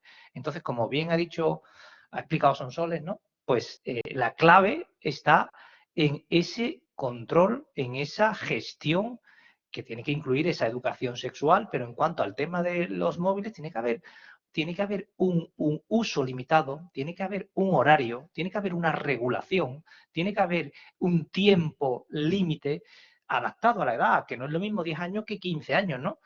Tienen que saber los padres qué contenido está viendo su hijo, y muchos decíamos que la mayoría no lo saben, tienen un total desconocimiento. Tiene que haber un uso responsable desde el móvil. Yo aquí, como psicólogo, siempre digo en este aspecto que realmente es, entre comillas, y esto va a sorprender, sencillo o fácil. Y dices, no es sencillo nada. Desde el minuto 1. Es decir, antes de darle ese arma, ¿no? Que tiene. Eso es como si tú utilizas un cuchillo, ¿no? Para cortar carne, o utilizas un cuchillo para otras cosas. Entonces, antes de darle el móvil, desde el minuto 1, padre y madre, es decir, los progenitores tienen que estar ahí para decir, y no estamos hablando un día antes, no, meses antes, incluso un año antes. cómo va a utilizar el móvil nuestro hijo. Y antes de dárselo, meses antes, ya se le va mentalizando del contrato que va a acordar. Es decir, el móvil, y aquí se han dicho algunas de esas cosas, ¿no? Es decir, el móvil lo vas a utilizar tanto tiempo al día, siempre que hayas hecho tus deberes, tal. Las claves las vamos a saber nosotros. Efectivamente, comentaba antes Sonsoles que hay ahí un relato, ¿no?, social donde esa protección a la intimidad está quitando un poder importante a los padres. ¿Cómo no voy a saber yo? ¿Cómo no voy a saber yo? Yo tengo que tener yo tengo que tener el saber que yo, si cuáles son, que yo me pueda meter en tu móvil, ¿me meteré o no me meteré? Lógicamente hay que tener un cierto control, pero yo tengo que saber eso. Es decir, pero claro, eso tiene que ser desde el momento en el que los padres le van a comprar un móvil a su hijo y además se lo van a regalar o lo que queramos, pero es que además se le va a dar de alta Movistar o cualquiera de estas compañías, ¿no?, que sea, ¿no? Entonces, es decir, que inevitablemente el hijo lo va a aceptar, porque si no, no hay otra. Pero tiene que ser desde el minuto 1. Previamente tiene que haber un diálogo en los padres claramente de qué vamos a hacer, cómo lo vamos a hacer y luego se lo trasladamos. Y desde el minuto 1 ese tiene que ser el uso. Y ahí entra muy importante, algunas de las cosas que se han dicho aquí. Por ejemplo, el móvil nunca en tu cuarto. O sea, el móvil, o sea, por la noche, mira, ¿tú has visto dónde lo dejamos mamá y papá por la noche el móvil? Lo dejamos aquí, apagadito, ¿verdad? Que por cierto es una buena costumbre para todos. Apagadito y desconectado, pues igualmente tú, ¿no? Entonces, desde el principio es mucho más fácil, ¿no? Muy bien. Sí. Entre otras cosas, apagadito. No vaya a ser que pase como a un chaval que tengo yo en el despacho que está imputado por robar la wifi del vecino. Claro, es que, ¿no? Es que Es un delito. es un delito. Muy bien, tenemos otra pregunta por aquí. Sí, es una pregunta quizás también para Sonsoles, y es ¿en qué medida existe algún tipo de relación en menores entre el acceso a la pornografía y el acceso a redes pedófilas?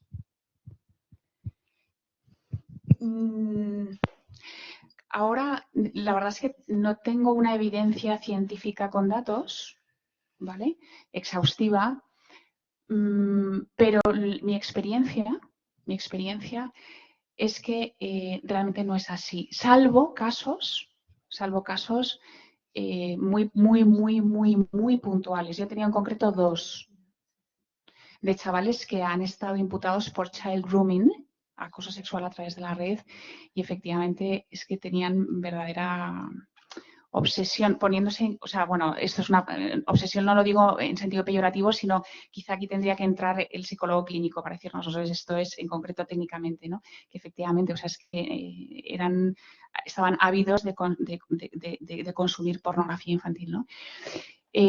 No tengo esa evidencia, ¿no? Creo que realmente cuando los menores, mi experiencia me dice como profesional que los menores cuando acceden es un acceso más bien indiscriminado.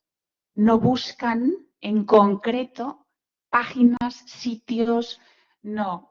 Disculpa, igual no he hecho bien la pregunta. Es caer en redes pedófilas, o sea, a través del acceso a pornografía, ser captado o ser contactado por... No tengo esa evidencia. No tengo esa evidencia. Pero sí que hay a través de... Habrá, pero... A través de Instagram, por lo visto, sí que hay, si tú llegas, sobre todo las chicas, si llegan a un número alto de likes, de seguidores, cierta relevancia, hay como una segunda capa en Instagram donde puede ser captado por algún tipo de este tipo de redes. Y aunque Instagram no permite desnudos ni en su plataforma, hay como una especie de segunda capa que puede llegar a un acuerdo y mostrar más de lo que permite en un primer nivel, digamos. Bueno, esto se lo he escuchado, yo no lo he comprobado, pero me mandó algunos ejemplos una persona que yo creo que sabe muchísimo de esto, que se llama el profesor Lluís Ballester, que es autor de varios estudios sobre pornografía, consumo de pornografía en adolescentes de la Universidad de las Islas Baleares, y habla de esa captación a través, en este caso, de Instagram, ¿no? Bueno, por si sirve. ¿Tenemos alguna otra pregunta? Sí, allá al fondo.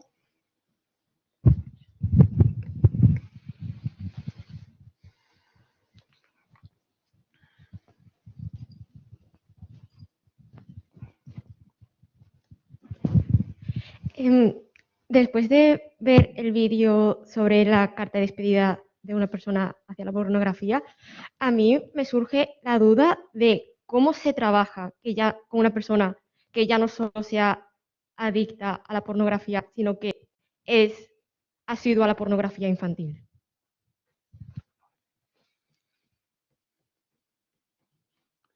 Yo es que no he entendido bien, o sea, cómo se trabaja una vez que dejas O sea, ¿cómo se consigue que una persona deje de consumir ese tipo de pornografía? ese tipo de pornografía. Se refiere usted a la pornografía infantil. O sea, porque entiendo que es un delito, pero de nada sirve, por así decirlo, castigarlo desde un punto de vista jurídico si no se consigue que se extinga ese comportamiento. Entonces mi duda es cómo se trabaja con eso. Quizá tú son soles, yo no sé. No, o sea, yo creo que ella se refiere un poco al tema clínico, es decir, que el tema legal es el que es, efectivamente, y es muy peligroso. Por eso también en la Deep Web, lo saben ustedes, ¿no? Que es como el subsuelo de Internet, ahí hay, o sea, no es tan sencillo, ¿no? O sea, acceder también a contenidos de pornografía infantil, ¿no? No es tan sencillo, pero por eso, porque es altamente peligroso, porque es que siempre es delito, ¿no? Entonces, por lo tanto, me gusta muchísimo el matiz porque efectivamente la jornada es sobre pornografía infantil, es que es distinto. O sea, una persona que accede a contenidos pornográficos donde las víctimas, o sea, los realizadores de ese material son menores, ¿no? Y a veces niños muy, muy pequeños, bebés, ¿no? Es brutal. Pero, o sea, en la Deep Web, desde luego, ya hay, eso es un control, ¿no? Ciertamente, o sea, no es tan sencillo, ¿no? Ahora, creo que efectivamente el mero hecho de acceder a ese tipo de material, no una pornografía de adultos, sino infantil, se lo paso al experto clínico, porque... A nivel clínico, claro, estamos hablando ya de otra cuestión, ¿no? De que es pornografía, o sea, que ya estamos hablando de pederastia. Entonces, a nivel clínico, que también conecta con lo legal, ahora veremos de qué forma, es decir, es que además de que el tratamiento sea complejo, al igual que la psicopatía, es decir, los perfiles psicopáticos, es decir, no acuden a consulta a tratarse. Las personas que tienen este tipo de comportamientos, de conductas, claro, como tú decías, el hecho de tratar para extinguir la conducta es que ellos, a diferencia de adictos a la pornografía o el uso problemático de la pornografía, donde, claro, ¿qué pasa? Que los psicólogos sabemos que un problema no es en sí mismo un problema psicológico, no es en sí mismo un problema psicológico, sino cuánto te limita, cuánto te dificulta en tu vida personal, social, familiar. Todos tenemos en mente, ¿no? Los psicólogos, este tipo de ejemplos, ¿no? De las clases de psicopatología y que realmente es real, lo vemos en las consultas, ¿no? Es decir, que cuando una persona te acude a consulta porque tenga fobia a las serpientes, porque ha ido con sus hijos al zoo y le ha entrado una crisis de ansiedad por ver una serpiente en el zoo, pues bueno, le va a decir, ¿cuántas veces va usted al zoo al año? Si es que va, ¿no? Entonces, eso no lo vas a tratar. Ahora, si la persona que viene a tratar su fobia a la serpiente resulta que es un veterinario, que su trabajo es decir, trabaja con reptiles y serpientes, estamos hablando de que se está planteando tener que dejar el trabajo porque le provoca crisis de ansiedad. Dicho de otra forma, lo que hemos hablado aquí de la pornografía, es decir, sí que ahí la gente acude a consulta. Pero un pederastia, y aquí enlazamos con lo legal, generalmente, yo diría que voy a decir el 99% por curarme en salud, no acude a consultar. ¿Cuándo va a acudir? Y aquí entra el tratamiento clínico que es el que preguntaba. ¿Cuándo entra lo legal? Es decir, cuando entra lo legal. Toda esta parte yo le he podido tocar indirectamente como psicólogo forense de los juzgados, que con adscripción al Instituto de Medicina Legal, donde entran perfiles a nivel penal, ¿no? Entonces, ¿qué pasa? Que ahí están, ahí cuando ya han entrado, bueno, porque tiene pena y han entrado en la cárcel, claro, ¿hasta qué punto ellos se tratan realmente porque quieran tratarse? Porque sí, esto lo podría explicar mejor Sonsoles, la parte esta, es decir, que si se tratan tienen, por así decir, unos beneficios ahí penitenciarios. Entonces, ¿hasta qué punto realmente la persona se quiere tratar o tiene esos beneficios penitenciarios? Una vez que entramos a nivel clínico, entraríamos partiendo de la base de que el 99% no acude voluntariamente a consulta, entonces lo hace más complejo, porque, claro, una persona tiene que tener motivación para trabajarse. ¿Cuánto hemos escuchado aquí los psicólogos, no? Coloquialmente o no coloquialmente, si alguien no quiere tratarse, eso no va a funcionar, ¿no? Pues esto es así. Entonces, ¿hasta qué punto se tratan voluntariamente en ese contexto? Pues no sé, yo diría que poco, pero lo último que quería comentar es que una vez que acceden al tratamiento, tu pregunta, no sé con qué, probablemente con pocas garantías de éxito, por eso tienen tanta recaída, aunque yo no la llamaría recaída, es que nunca quiso cambiar, pues el tratamiento entra psicoterapia y sobre todo, porque en la cárcel no se va a hacer psicoterapia, se trabaja a nivel de rehabilitación grupal, todos con la misma temática. Pero ya digo, ¿hasta qué punto es voluntario? ¿Hasta qué punto están allí por acto de presencia, ¿no?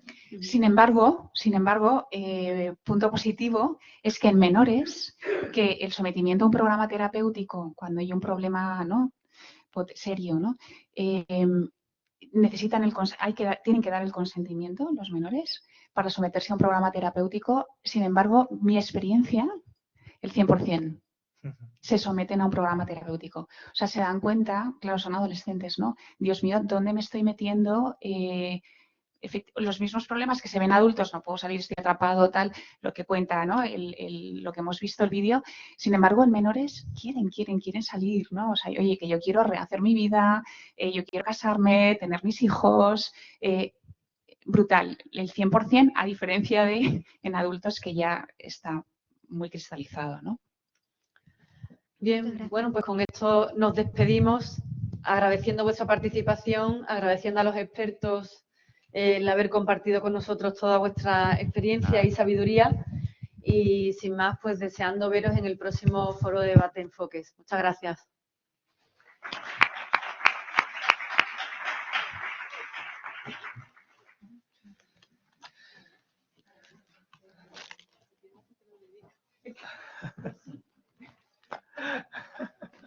Nos lo va a hacer la dedicatoria. Antonio, me ha encantado, me ha chiflado.